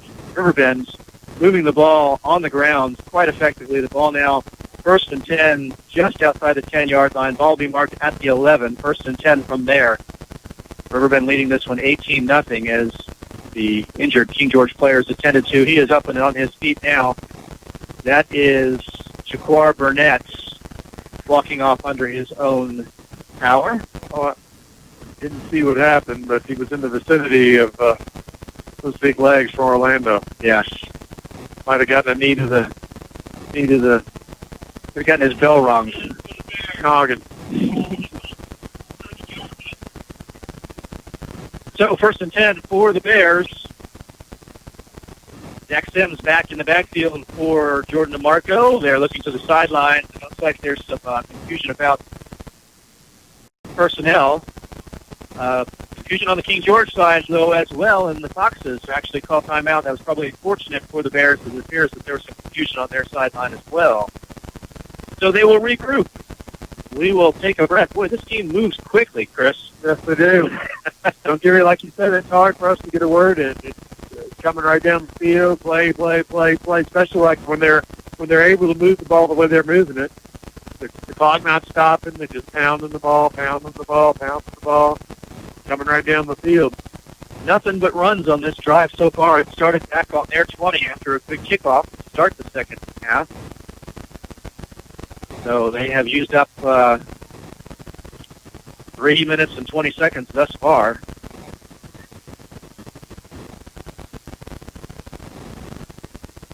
And the ball is at the King George 11-yard line, first and 10. Handoff, a fake to Zach Sims. DeMarco rolls to his right under pressure and is going to throw it. And there's a big hit, and there's going to be a penalty flag. It looks like there's going to be an intentional grounding, and DeMarco a bit shaken on that, limping. Signals that he's okay to the sideline. Let's see if we can get the name of the King George player that was giving chase there. That appears to have been Jacob Lindsay, blitzing from his linebacker position. Yeah, he's got to realize that quick hitter's got to be there. If it's not there, just to throw it up. Now that's putting them back 15 yards on the play now. It's just some, you don't want those negative plays. Still just a junior. He'll learn those little tricks of the trade. That'll bring up second down and quite long. The ball back now at the 31-yard line. So 29-yard line, excuse me. So about second and 28 here. Needs to get down to the 1-yard line. Bears quickly to the line of scrimmage. Two receivers to his left. Marco hands it off to Zach Sims up the middle. Is that Sims or is that Jones? That is Jones. Orlando Jones barrels down inside the 20-yard line. Hutchings loses his helmets and is going to have to come off. He is the center. Tyler Thomas comes on in relief of Hutchings. They're bringing up third down. Did King George call timeout again? Who called timeout here? I think they Bears will call timeout here. I think they want him back on the field. Yeah, they may want Hutchings back on the field. So, third down, and what do we got, about 18 here? Third down and 18 from the 19-yard line. And this is almost certainly four-down territory, Chris. Certainly is. Like we've been saying all night, lack of a kicker is kind of hurting them in that area. So why not? You know, we've only seen we have not seen a pass. DeMarco did have the intentional grounding on the one potential pass play there. It ended up not working out so well. This may be a good time to try to do a little screen. Screens really haven't been working well either. That's true. The kind of pressure that King George has been giving. So we have 5 receivers on the field. Empty backfield for DeMarco here. 3 receivers to the right, 2 to the left. Quick snap comes back. DeMarco looking, fires it into the end zone. He's got a receiver who slips. Fell down. He fell down and going for the ball. That was... That's a long ways away. That was Tyler Lasik. Tyler Lasik was the intended receiver, and he slips in the end zone. And look at this. Are they going to try a field goal? They're going to try a field goal. Well, I'm a bit stunned here, Chris. This is going to be about a 35, maybe 36-yard field goal. They seem to be confused about where they want to mark it. They're going to mark it, place it at the 37-yard line. Oh, De Silva. Is this De Silva out there? There's De Silva. Look at that. We can't see the number, but if that does not, that is De Silva. Okay. Well, De Silva shows up. Let's see what he can do here. High snap, gets it down. Here's the kick. Plenty of legs. And it split. Oh. It sure looked like it split the uprights, but no, apparently it was wide to the right. Well, we've got an awkward angle here. I certainly that did look good from here, but it was so high. It was very high. Well, so King George survives a long drive on the opening series for Riverbend of the second half. Results in no points. King George will take over first and 10 at their 20-yard line. 8 minutes, 7 seconds to go in the third quarter. The score remains Riverbend 18, King George nothing, and it looks like King George will come out in the single wing to start the third quarter. Cliff takes the snap and keeps the ball. No, he hands off and is wrestled to the ground. Excellent defensive play there. Let's see if I can get the name. Is that Dakota Sexton? Luke Varnum on the carry, and Dakota Sexton body slams him, basically. Just picks him up and slams him to the ground. Certainly a legal play. So it'll be second down and 7 yards, 3 yards gained on that first down carry for Varnum. Snap directs to White, trying the left side. Not much there.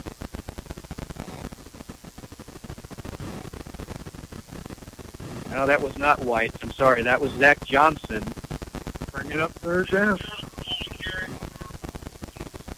We'll say no gain. Bernard Webb in on the tackle that time. So third down and 6 for the Foxes. See what they come out here with. 7 minutes to go in this third quarter. Shotgun formation this time for Cliff, and the right tackle moves for King George. That'll back him up another 5 yards.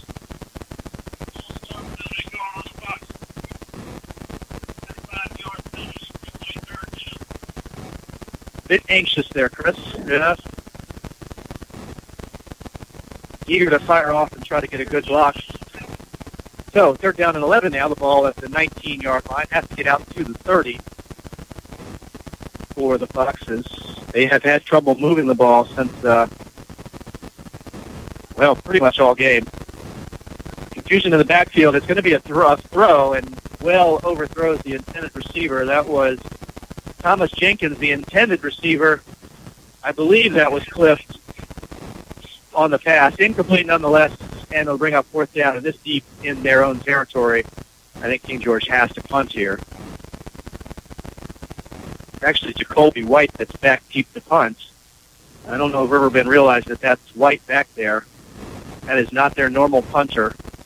Jacoby White back deep to punt, at least in punt formation. And he is going to run it, room up the middle, and piles in a big tackle, and just short Joey Johnson with the first down saving tackle. My goodness, he almost pulled that off. Good heads-up pick up there, Mark. I don't think anyone on the Riverbend sideline called I it. don't think so. Jacoby White screaming.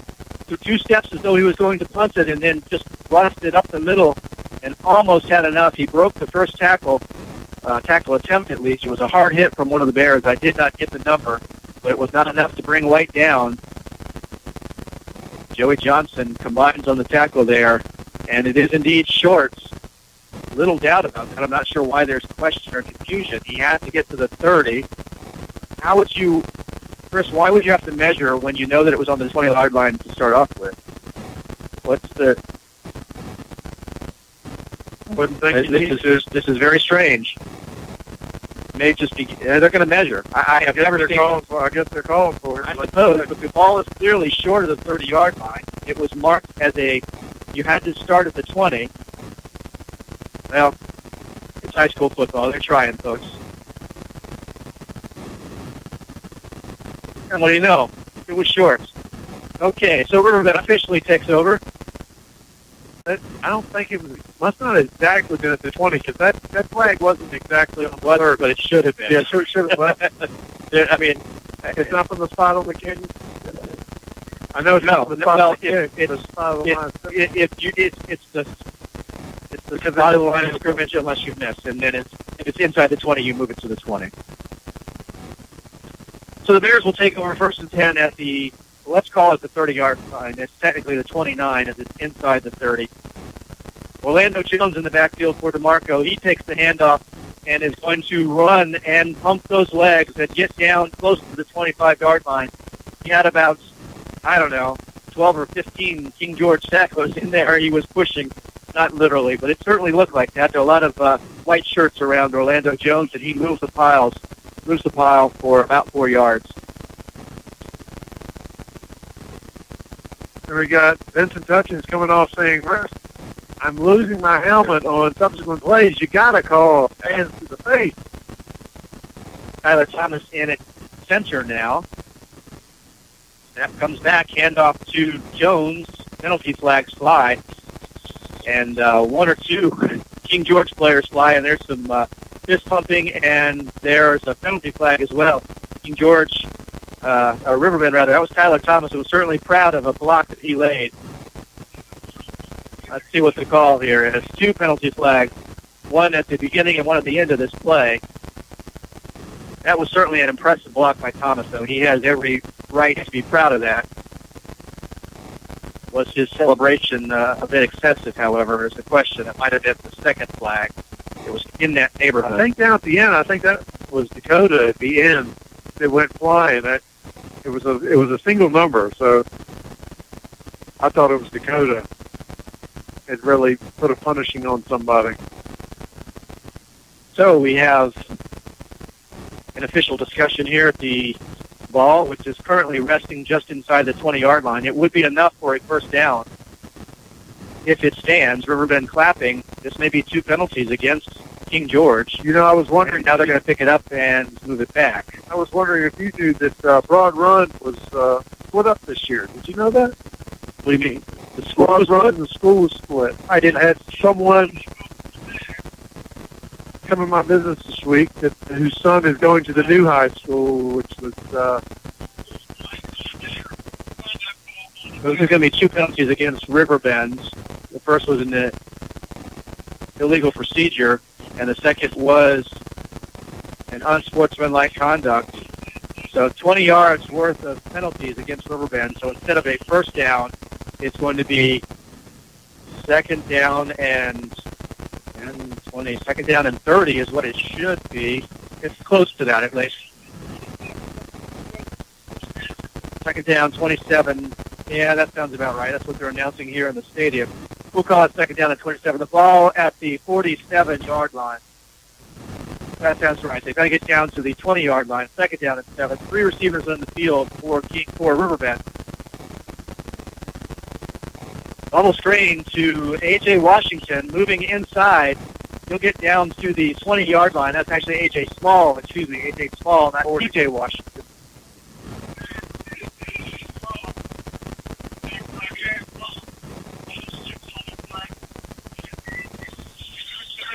Down to the 41-yard line. So it is third down and 21. Riverbend kind of shooting themselves in the foot here. They've moved the ball effectively. And we have timeout on the field once again. This one may be an official timeout.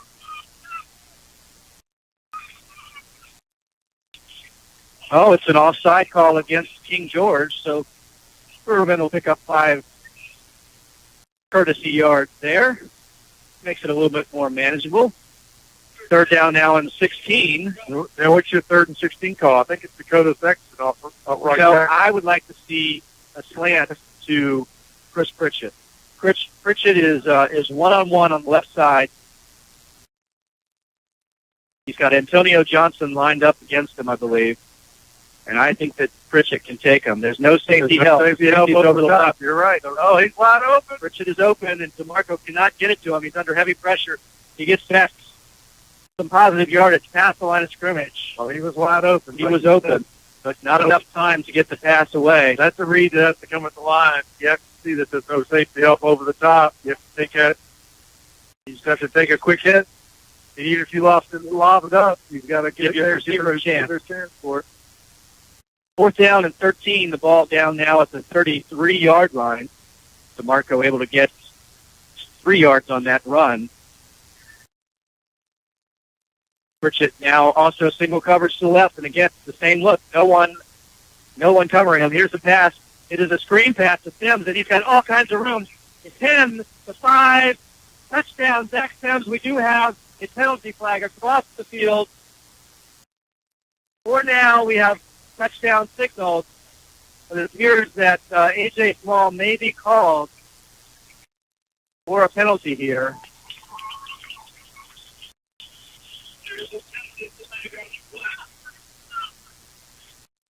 A beautiful screen pass, Jordan DeMarco to Zach Sims. And it is a touchdown. Defensive holding. Defensive holding against King George. And that will be a touchdown. Nice reception. They set Very that up nice. well. Chris, I think they schemed that thinking that you might think they'd go with Chris Pritchard. Yep. Chris cleared that zone. That's right. Took his defender with him. And like we said, no safety held over the top. There was no one on this side of the field.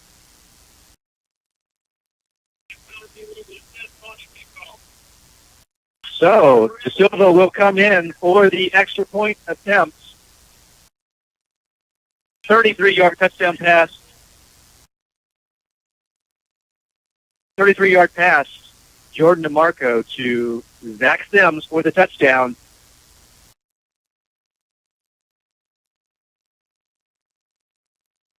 Good snap, good hold, and the kick is good. It's nice to say that. All right. Riverbend, 25. King George, nothing. Coach DeMarco on the field talking to some of his players. Is there some, let's just say some unnecessary gesturing being directed toward the King George sideline. Coach DeMarco certainly big on character, and that includes good sportsmanship. You're good sports in wins and in losses. So Coach DeMarco quickly out to try to rectify that situation. So the penalty is going to be assessed on the kickoff here. The penalty on that touchdown play. So Lance De Silva is going to kick off in better field position. Let's see where they actually mark this one. It's probably going to be at the 40. The 45.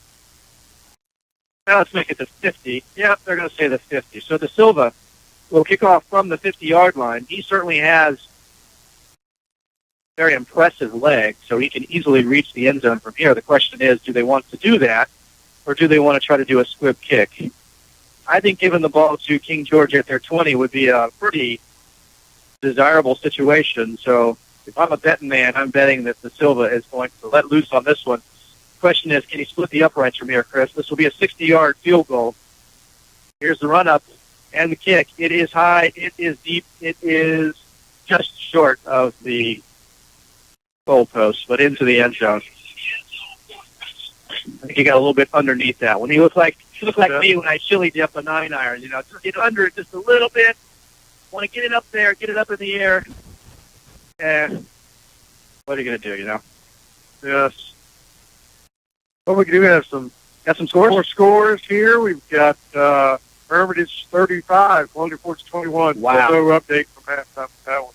Oh, that's the score from halftime. Okay. North Stafford 14, Brookwood 10, third quarter. Cortland 28, Louisa 7, so Cortland pulling away now. At 6:20 in the third. JM 24, Mountain View 13. Direct snap to the running back. I big hit. That was White. Big hit. That is to Colby White. See if we can get an update on that Colonial Forge game. Ron Malbon, what a hit. 3 yards on that carry. Big hit. Colby White. Yeah.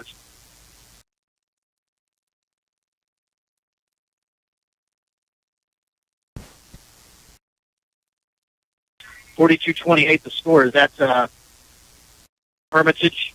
Hermitage with the lead in the third quarter.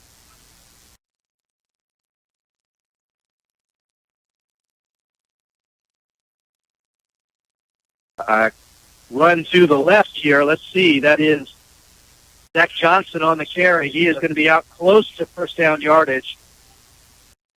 Taiwan Garbutt in on the tackle. He is going to be apparently just short of the first down yardage. There's an penalty flag there. And we got a King George player down, too. Juwan Parker down. That looks like it could be a cramping up there. Big young man, 5'11", 313. Oof. Actually asking for some help from the Riverbend sideline here, so I don't know. This may not be a cramp. Won't speculate. King George will go over and huddle on their sideline. Riverbend's defense will come over to their sideline as well, regroup with their coaching staff. Penalty flag is lying at the 30-yard line, as is the ball. No indication of a first down at this point, and no indication of what the penalty flag could be for. We are at 3 minutes, 29 seconds remaining in the third quarter. Riverbend with the lead, 25-0. They've really dominated this game, Chris. Yes, they have. And I think it's the defense really that has been. The defense has been, they've just shut them down. I mean, they're not doing anything offensively. Parker is up and will walk off. They've had 3 first downs the whole game. I mean, this might be their fourth one here. We're still waiting to find out. To it. Like you say, we got the huddle at midfield. Looks like we are ready now for the signal. It's going to be a face mask against Riverbend, another 5 yards. And that means it's a first down for King George, so the ball will be out to their 35-yard line. First and 10 for the Fox. One receiver split to the right as Cliff is in the shotgun formation. He has it back immediately to his left.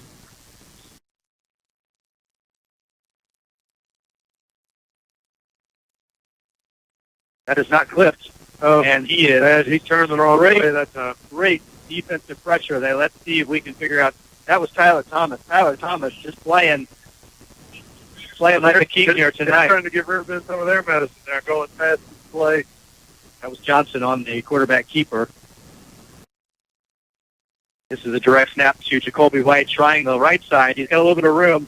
And that is Dakota Sexton who strings him out. And then Chris Pritchett who lays him out. Wonderful stringing play by Riverbend. Dakota Sexton just stays with White, carries him out past the numbers, and then Chris Pritchett lays his shoulder into Jacoby White's belly.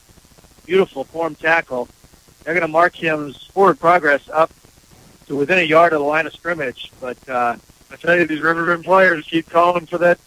They keep saying they're getting their helmets pushed off. Another player coming off the line. Third down and 11 for King George. Twin receivers to the left this time.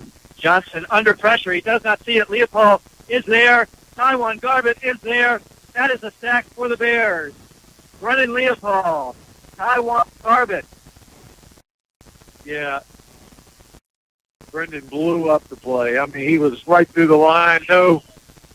Blew through his blocker right to the side and was right in on the quarterback, and the quarterback tried to roll out and then had no time. Got there at the same time. Quick snap on the punch. Heavy pressure and ran into him. Oh, my. That's going to be a roughing the kicker penalty on the Bears, and that's going to be an automatic first down. And he knew it as soon as it happened. How he missed the ball, well, I know exactly how he missed the ball, Chris. He didn't go, you see this on TV, and it's so easy to say. You don't want to go for the ball. You want to go for a spot in front of the kicker because that's where it's going to be when the kicker goes to punt it. Clearly a roughing the kicker call, roughing the puncher. Up to about the 40, it looks like. It was actually Taiwan Garbett that was in there that time. Great pressure, good technique, just a poor finish. Everyone knows it. He certainly feels badly about it. 15 yards and a first down for King George. So a break for the Foxes. Interesting. They're actually treating that as though it was a spot foul. It really should not have been a spot foul. Well, no, I think the ball was spotted because after the sack, the ball was back. Oh, you're right. You're right. I'm sorry. You're right. I'm glad you're watching the game. From the 15. I'm paying attention. I'm glad you're paying attention. Back to the single wing for the Foxes. And here's a handoff up the middle. He just took it. That was a direct snap up the middle, wasn't it? Yeah. And some it's hard to activity up there. He's so small, it's hard to see. Yeah, you get that up back that just sort of squats down there, crouches right behind the center. Pick up a 4, second down and 6.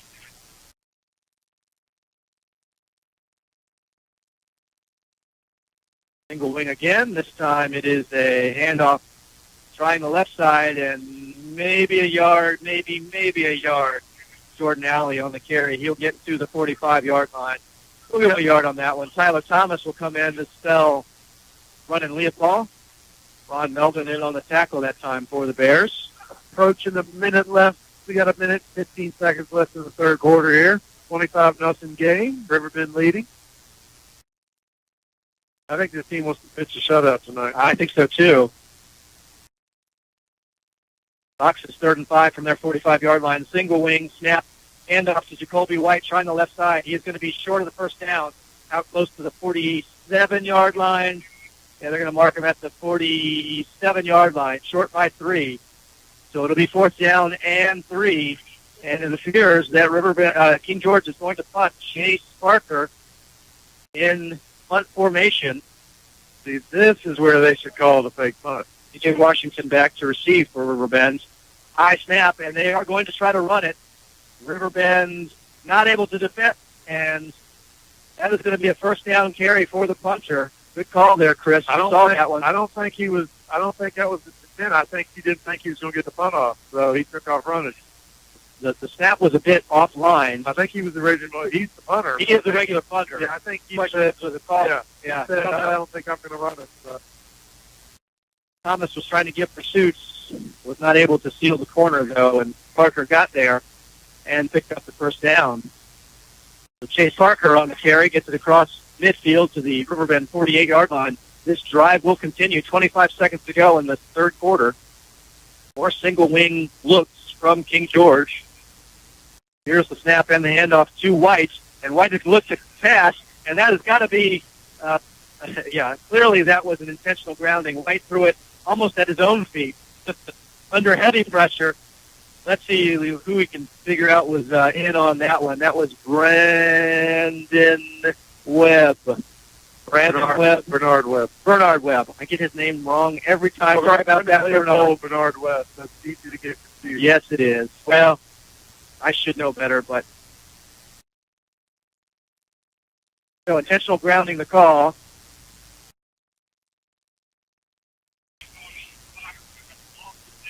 Loss of down and a 5-yard penalty is going to be back to the 35-yard line. So it is going to be second down now and 27. 17 seconds to go in the third quarter. Riverbend trying to get the ball back. They have had opportunities. Snap pass to the left, intended for and caught. Nice catch there by Jordan Alley. Short of the first down, short of midfield. Alley will be tackled at the 48-yard line. That'll bring up third down at 14. That ball was floating. It was not the most beautiful pass. Plenty of opportunity for Riverbend defender to pick that one off. Indeed.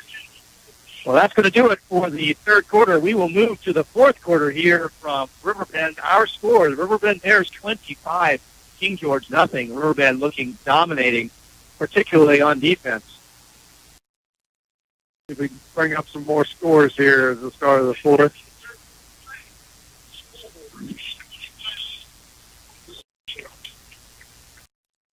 Okay. Tight games around the area. Hermitage 42, Colonial Forge 28.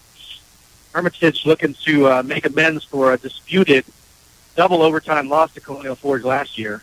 North Stafford 14, Brook Point 10 in the third quarter. Wow, that's surprisingly close. Portland 35, Louisa 14. James Monroe 24, Mountain View 13. Colonial Forge 40, Franklin 16. Eastern View 27-0 over Orange.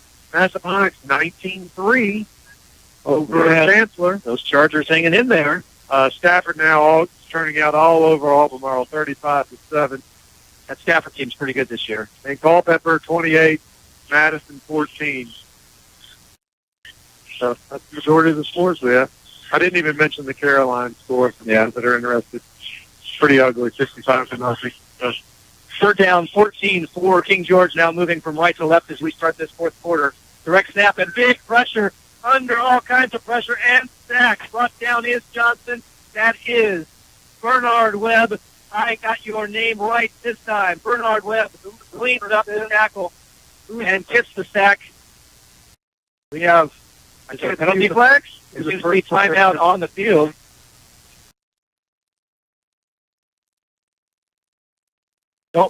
Don't have, I believe that might have been Brendan Leopold who was in quickly and was not able to get the sack. And Webb cleaned it up. Don't know what this penalty is going to be here. I don't even see the flag. It's right at their feet there at the 35-yard line. Now, King George already has their punt team on the field, and Riverbend has the punt return team, so looks like this is going to be declined, whatever it is.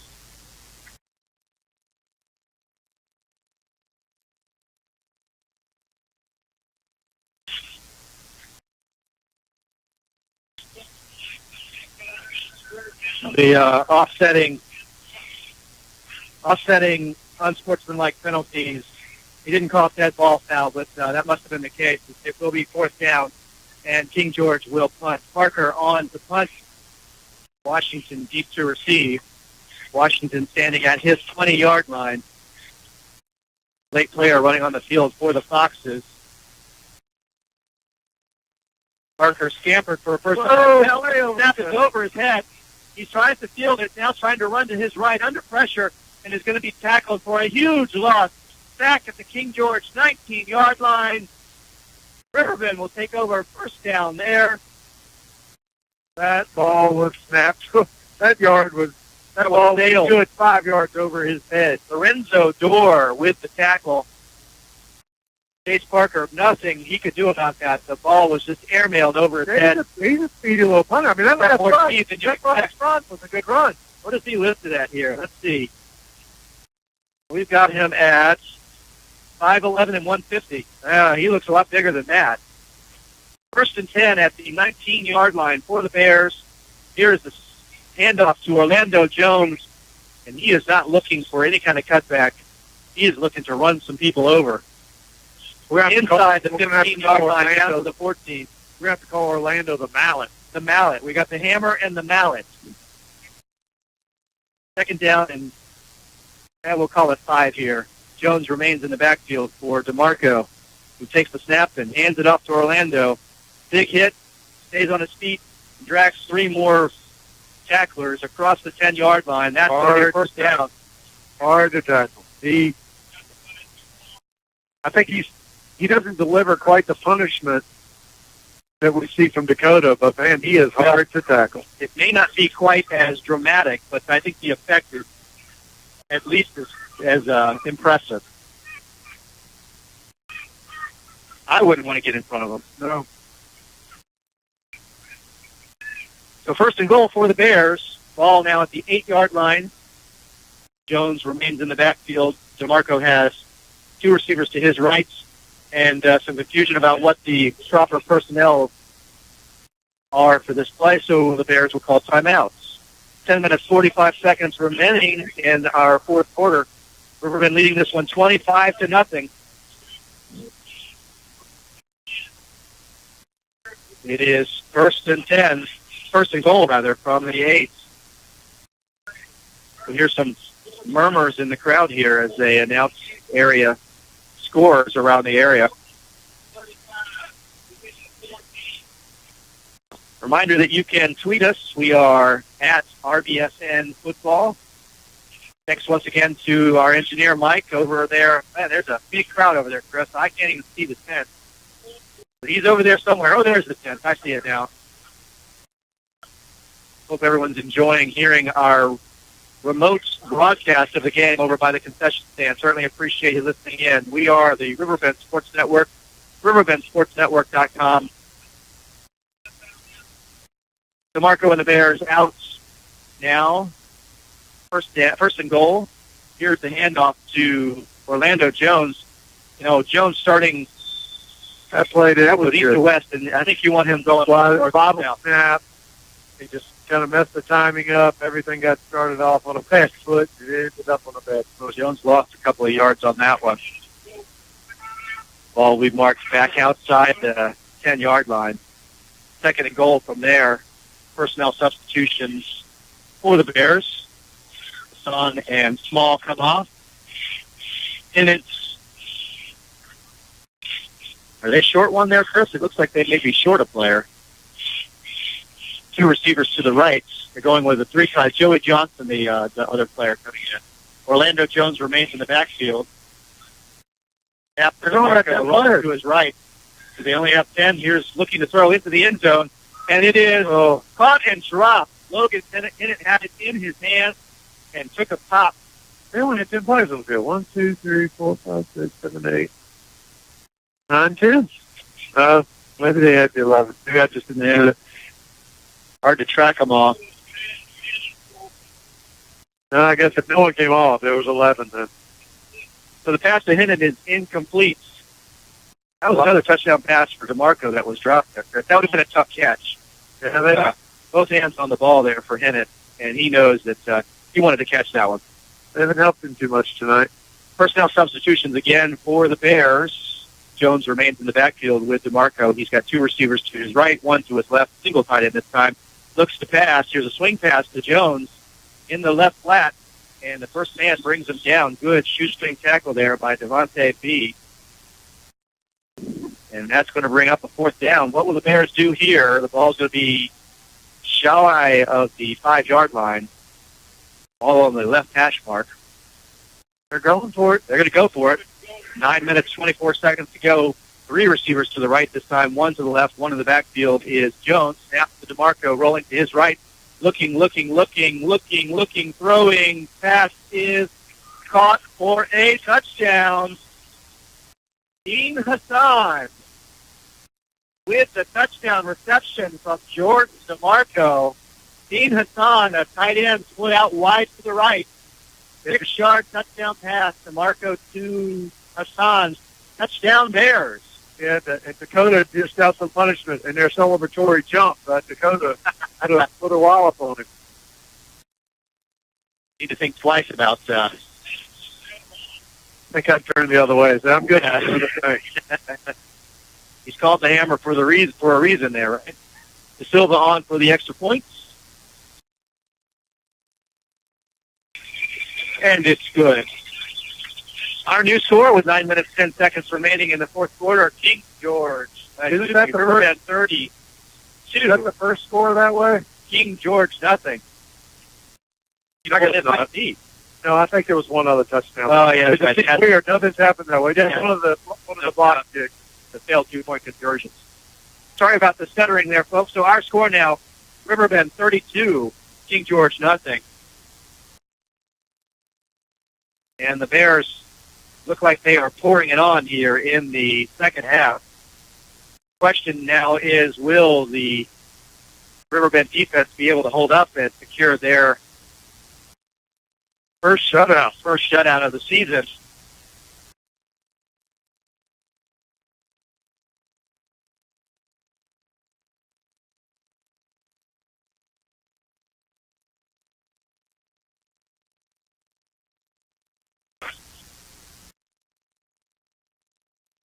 Trying to go through some stats here. I think they're still thinking the other kickers out there. Yeah, they are. They're moving way back, way over over everyone's head. Allie said it will be a touchback.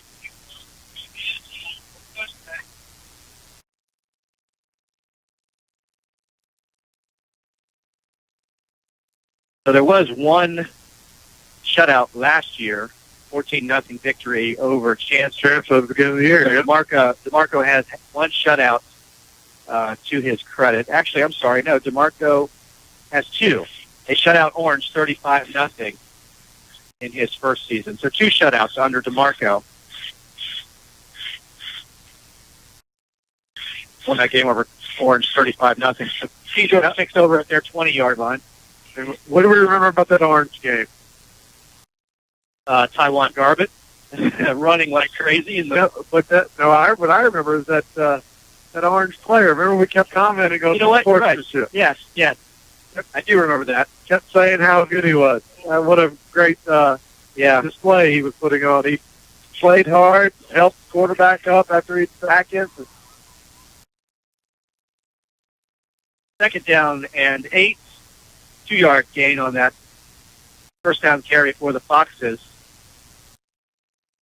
They've tried a little bit of everything here. Shotgun, single wing, not much luck. This is a single wing here again. This is Johnson, and he hands off to Alley, and he's across the 25 to maybe the 26-yard line. That'll bring up third down.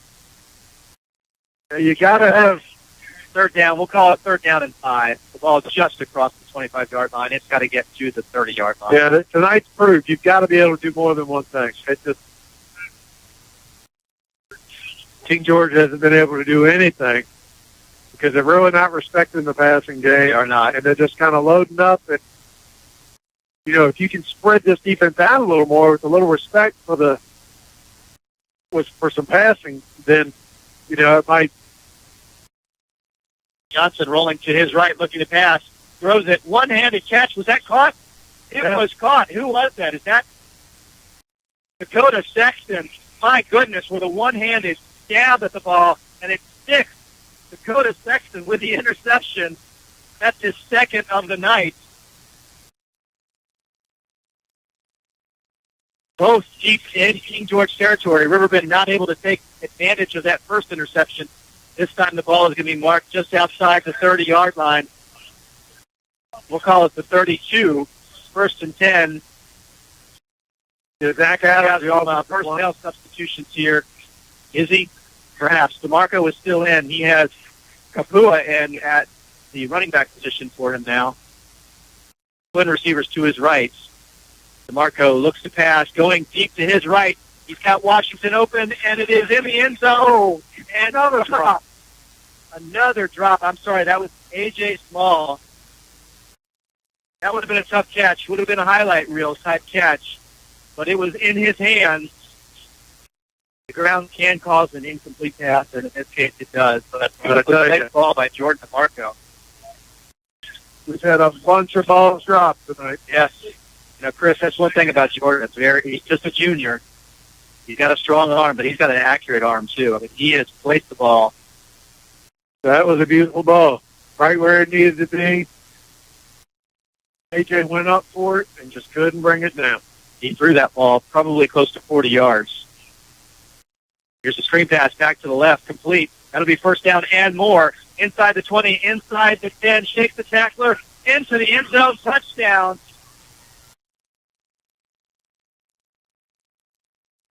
That's Kapua. Josh Kapua with the touchdown, 32 yards from Jordan DeMarco.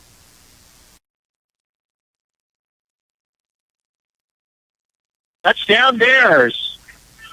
Another same thing. Just like the one to Zach on this sideline. He caught it, and he was running 10 or 15 yards for anyone who got close to it. That's right. Broke 2 tackles right at the end. He broke some tackles. But the other thing that DeMarco did, he led him. He put the ball in a position that Kapua's momentum was going towards the line of scrimmage. The extra point from De Silva is good. He threw that swing pass properly. So Kapua did not have to break stride, and then he did the rest of the work. 7 minutes, 22 seconds to go in this game. Our new score, Riverbend 39, King George nothing. And, Chris, I think it's time to start singing here. This one might be over. Yeah. That's our tradition, right? Yeah. Mark Coleman thing. That's the tradition.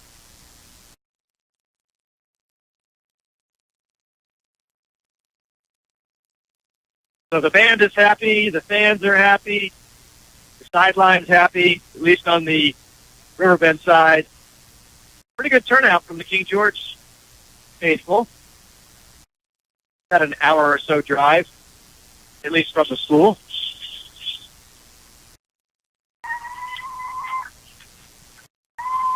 So De Silva has the ball teed up at his 40-yard line. And the question is, will Riverbend be able to secure the shutout now? Boy, how nice would that be for Coach Henderson, the defensive coordinator, to be able to get a shutout against his old team? I have a feeling that there's some added incentive there. High kick. That one reaches the end line for Lance De Silva. That's 70 yards, Dick, folks. 70 yards. The ball teed up on the 40, and it goes 10 yards deep in the end zone. Not too shabby.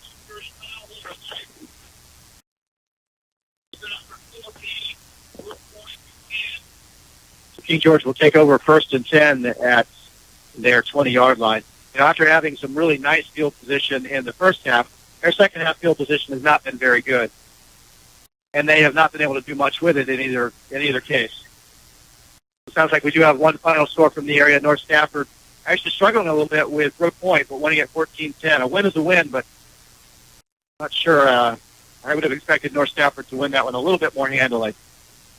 Direct snap to the up back, and he is not going to have much to go. Is there a fumble? Ball maybe on the ground. Riverbend comes up with it. Is that Dakota Sexton? And they're going to say, no, it was not a fumble. But Dakota Sexton comes up with the ball out of that scrum. He already has 2 interceptions.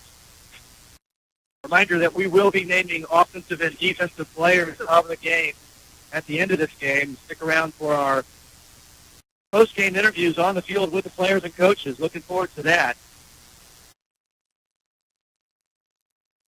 Here is the handoff. Wonderful tackle, Dakota Sexton. Good. Textbook tackle from Dakota Sexton on Rodney Richards. Gain of maybe 1 yard. I was going to tell you earlier after that turnover, Dakota runs off the field looking for someone to hit. And here comes a big lineman. It was, It was Zach Adams, number 65. He says, yeah, I'll just bump. Sure, I'll give it 280. I'll hit you. 3rd down and 9 now for King George. Johnson back to pass and now running and will be tackled right at the line of scrimmage. Is that Mr. Webb? That was Taiwan Garbett. Good tackle there by Garbett, and King George is going to punt. Chase Parker on to kick. He's gotten a bit of a workout and probably doesn't want to remember some of the plays that he's been involved with. One nice run play for a first down. Last time he was out, the ball sailed over his head. He has also been run into.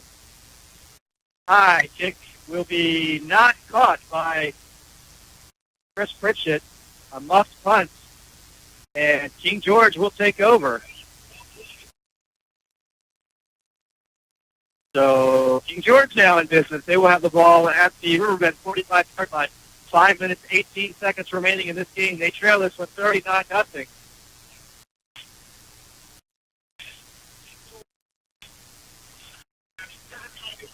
You know, it's hard to explain just how difficult it is to field a punt, let alone a fair catch type situation when you know that there are players bearing down on you and they're not supposed to hit you.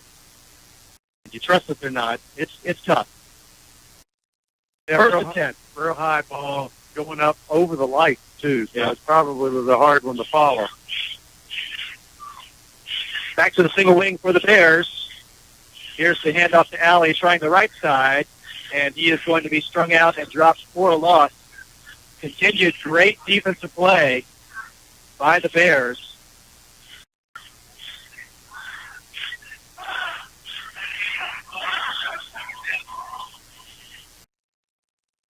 Let's see, that might have been Jordan Torres. Although he's playing right cornerback. Hard to see across the line of across the field here who was in on that tackle. Good play, though, as the Bears making some defensive substitutions, getting some other players in. Here is the snap, the handoff to Alley. Trying the right side again. He is across the 40. Late flag. Maybe a holding call. Alley gets up to the 40-yard line. It would be 3rd down and 5 if the play stands.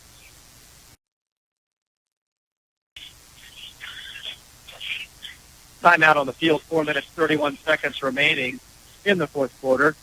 Another discussion. There's been several discussions here by this officiating crew. Chris, I see you looking at the schedule. Who do the Bears have coming up next week? Got a game away at Orange. And 2 weeks from tonight will be Brook Point here. That was a personal foul call against Riverbend, so losing a bit of their composure here.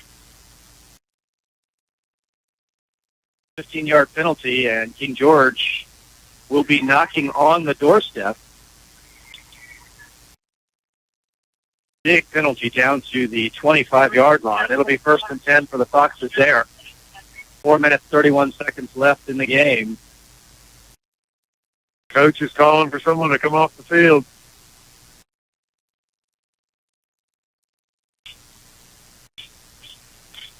Shotgun formation this time for the Foxes. Here's the handoff to Alley, trying the right side, tackled, and a penalty flag on the play. Additional after the play action going on.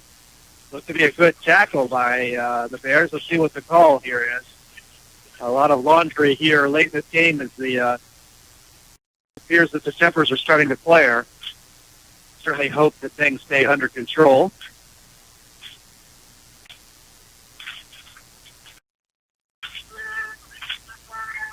See if we can figure out what the call is here. Looks like there may be a tripping call. Strange indication there from the side judge. It is going to be against King George. It is a holding call against the Foxes. So that will back them up to their 34-yard line. It will be 1st down and 19 from there. 4 minutes, 12 seconds now left in the fourth quarter. Direct snap to the up back. Nicely defended by the Bears. Ball pops loose after the play is whistled dead. Pickup of maybe 2 yards. We'll give them 3 up to the 32-yard line.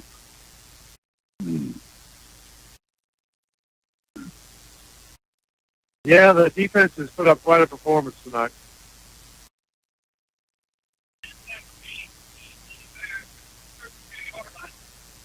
Ball on the right hash mark for King George. 2nd down, 17. Clock ticking with 3.5 minutes to go in this game. Riverbend comfortably ahead, looking to secure the shutout. King George, I think half of their first downs have come on Riverbend penalties thus far. Here is the snap to Alley, who hands it off to Johnson, trying the left side, getting strung out. Ooh. Beautiful tackle by Jordan Torres. Jordan Torres comes up and pops Johnson just under the shoulder pads. That was a Big hit. loss on that one. It was actually Luke Barnum carrying the ball. Jordan Torres with a beautiful form tackle. That's going to bring up 3rd down and 20. The ball now back at the Riverbend 35-yard line. 2 minutes, 40 seconds remaining in this game. Johnson comes off. Cliffs will come in for King George. Shotgun formation, twin receivers to the right for the Foxes. Single back in the backfield. Cliff takes the snap, rolls to his right, looking to pass, looking deep into triple coverage. All kinds of contacts. Incidental is what they're going to rule. Yeah. Overthrows the intended receiver. It'll fall harmlessly incomplete. So that's going to bring up 4th down for King George. Let's see what they decide to do here. That pass was intended for Willie Calloway. Has there been a completed pass by King George tonight? I don't think so. Oh, there was that one floater. There was The one floater. You're right. That one there. Shouldn't it? Why does the clock keep rolling? Incomplete pass. Johnson or Cliff under pressure. Throws a Hail Mary deep into the end zone and high pointed and caught but out of bounds. Excellent attempt by Calloway, but he was out of bounds. What a horrible way to lose the shutout. Yeah. And the ball ended up out of bounds. So that'll be a turnover on downs. So, Chris, I think you're asking about, there may be a rolling clock given the score right now. So the clock was turning even after the incomplete pass. It may have been because of the score. It's a question I have. Yeah. So Riverbend will take over 1st and 10 at their 35-yard line. 1 minute, 21 seconds remaining in this 4th quarter. They have a very comfortable 39-0 lead. And I believe that this one is going to be the old kneel down, the victory formation would be my guess. Although they're still calling plays from the sideline. Look at that. So we've got the fist, and we've got a motorcycle something or other, and some evil eyes, and Cal looking our way. It's not the victory formation. I believe that might be Elton in at the quarterback spot. There's the handoff to Kapua. All kinds of room up the middle. It's almost He broke up almost 10 yards, and there's going to be a penalty flag.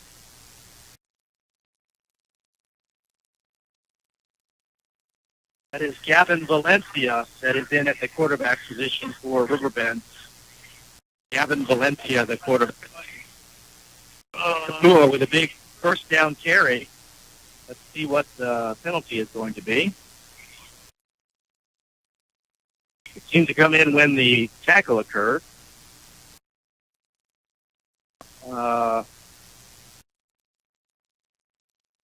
Chris, no clue. I don't know. Horse collar, maybe? Oh, might have been targeting. Maybe that, I don't know. Using the crown of the helmet? I don't know. So I don't even know how to describe what that penalty was. It ended up being 15 yards. Riverbend will have the ball at the 40-yard line. So Press Fox doesn't know either. Press Fox does not know how to interpret that signal. You know? Snap to Valencia, handoff to Kapua. All kinds of room up the middle. Deep bust through the line to the 20, to 10. Touchdown, Josh Kapua. High-stepping it into the end zone. Touchdown, Bears. Was that about 45 yards? I don't remember where that. Right up the middle. Josh Kapua with the long touchdown. I think they're going to give him 42-yard run here. I think that defense is just dead. Yeah, I'm surprised that Riverbend was running the ball, honestly. It's a bit of a surprise there. They got all back up in. Kapua, there seems to be no, they have broken the spirit of the Foxes, I believe. Silva will come in to attempt the extra points. Snap is good. Hold is good. Kick is good. Our new score, 59 seconds remaining in this game. Riverbend 46, King George nothing. Well, Chris, this looks like it's going to be the 6th shutout in Riverbend history. And let me look here quickly. This may be the largest point differential.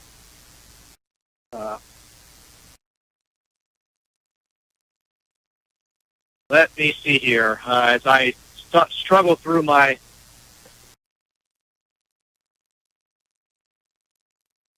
little spreadsheet. So the largest margin of victory under Coach DeMarco is 35 points ever. The largest margin of victory ever by Riverbend, 56 points. They beat Pennsylvania 56-0 back in 2009. So we're bordering on history here. Of course, there's not a lot of history in Riverbend. In fact, I had promised you folks that I would provide this week in Riverbend history as we go along the way. So why don't we do that now that we've got some time here, although quickly they're getting to to line up the ball for the kick. This week in Bears history, on September 16th, 2005, the Bears recorded the first shutout in school history.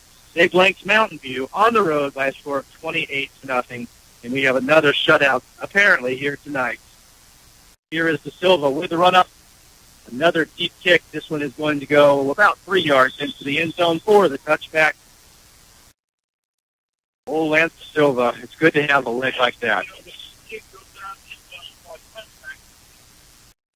King George will take over. Let's see what they decide to do here. Do they try to run some plays, or do they just say, okay, we'll call this a game? Two teams have been a bit chippy. There have been some personal foul and unsportsmanlike conduct, and hopefully we have seen all that there is to see in that. Well, scoring a late touchdown like that will make another team certainly, chippy, yeah. Absolutely. If you don't want it to happen, do something about it. That's right. You like saying that. Reminder that we will be announcing our players of the game, sponsored by Tire Tread, and stick around for our post-game interviews. King George doesn't have enough players on the field now. Elliott comes running in late, gets the play call from Clift. Clift is going to look to throw. He's going to chuck it deep. He's got a man open. It's going to be intercepted. Interception for the Bears. That is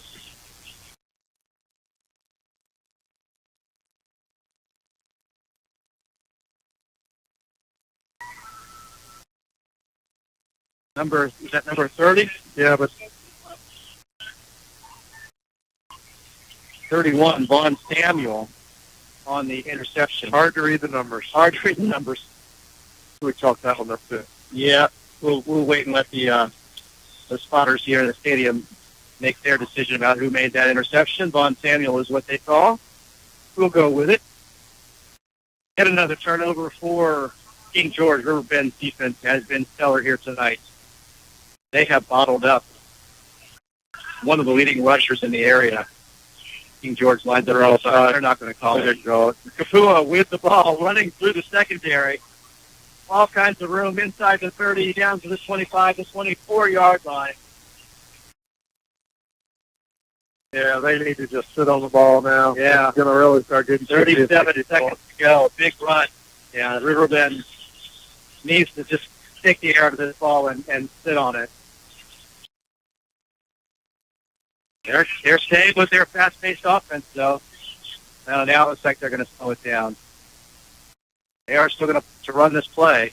Kapua to the left of Valencia. Snap and just a kneel down by Valencia. That's the sportsman thing to do. That's going to do it. As time runs down, our final score from Riverbend, the Bears, 46, the Foxes nothing. An outstanding performance, both sides of the ball for the Bears. Chris, impressive defensive showing tonight. Impressive defensive showing, no doubt. Let's go ahead and announce our offensive and defensive players of the game. We'll take a quick break head down to the field for some post-game interviews. Sound good? So you want me to go with, on offense, we'll take Zach Sims. He finally gets back out on the field tonight, and a big screen pass for a touchdown and another running touchdown. It's good to see him get back in the form. Yeah. Aggressive running by Sims, there's no doubt there. How about his backfield mate, or at least who spells him in the backfield, playing on the defensive side of the ball? Dakota Sexton, 2 interceptions. He came out with a fumble that did not end up counting as a fumble, hitting people left and right on offense and defense. Some big hits. Dakota Sexton, there's a lot of kids that we could pick from, but we'll pick Sexton as our defensive player of the game for tonight's matchup. Offensive and defensive players of the game brought to you by Tire Tread Services. We'll head down to the field for interviews with those players of the game. We'll try to get some coaches and maybe some other kids as well. Stay tuned, folks. You're listening to Bears football at the Riverbend Sports Network.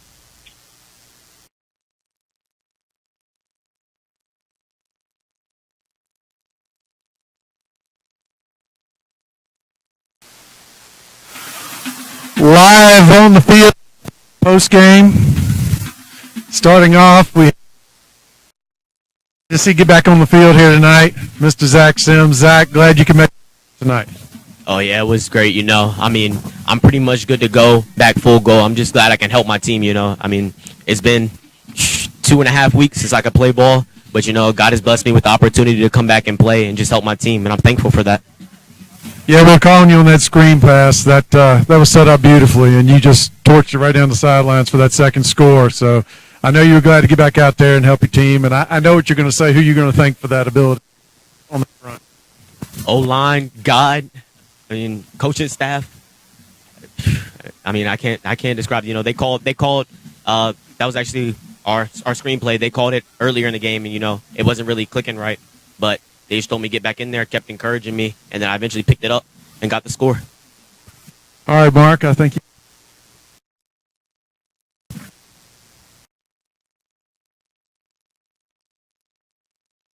Standing.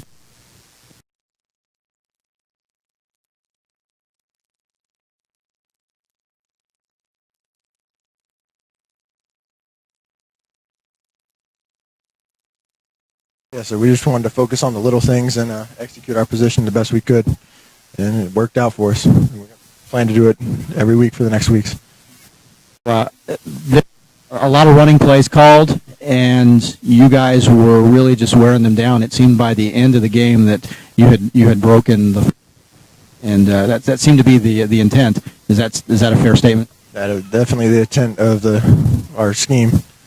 Wear them down and make up for it in the fourth quarter. Chris and I have been talking about it, and that we're up there trying to call the game as well. And I'm out of breath just trying to relay what's going on. So I can't imagine. Must be outstanding performance tonight. Congratulations on a huge win. It's got to feel good to put another win in the column. Yeah, it does. Thank you. Excellent job. Now we'll turn it over to the defensive side of the ball, and a guy that's your, I guess, one offensive player. We're going to give you the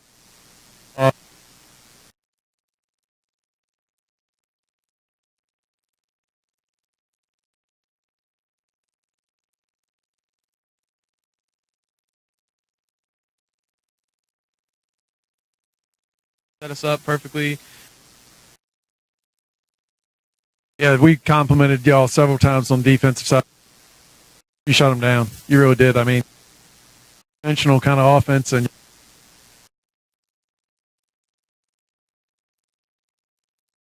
I just gotta thank the coach, and everybody brought it every day of practice. Great scout team, and everybody just gave us a good look, and we were ready to play. and Mark, I think you got one more player for us.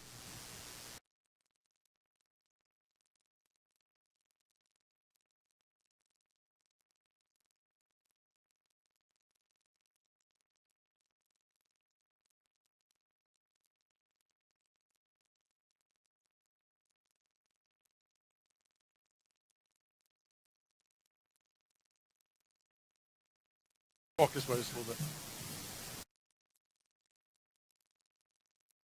We had one goal this week: come out, take care of business, do what we have to do every. Thank you. Getting the reception sometimes. Teammates,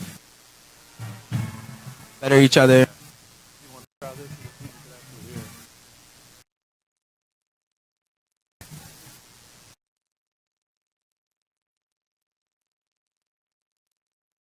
I think next week we'll even have to get closer. We enjoy it for 24 hours, get to the next one. We're going to enjoy this tonight, maybe tomorrow morning a little bit after film. We're going to get ready for Orange, take care of business.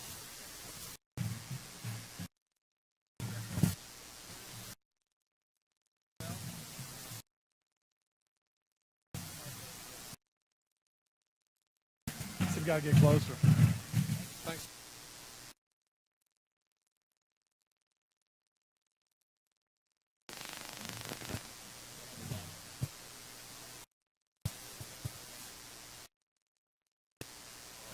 I was trying to tell you.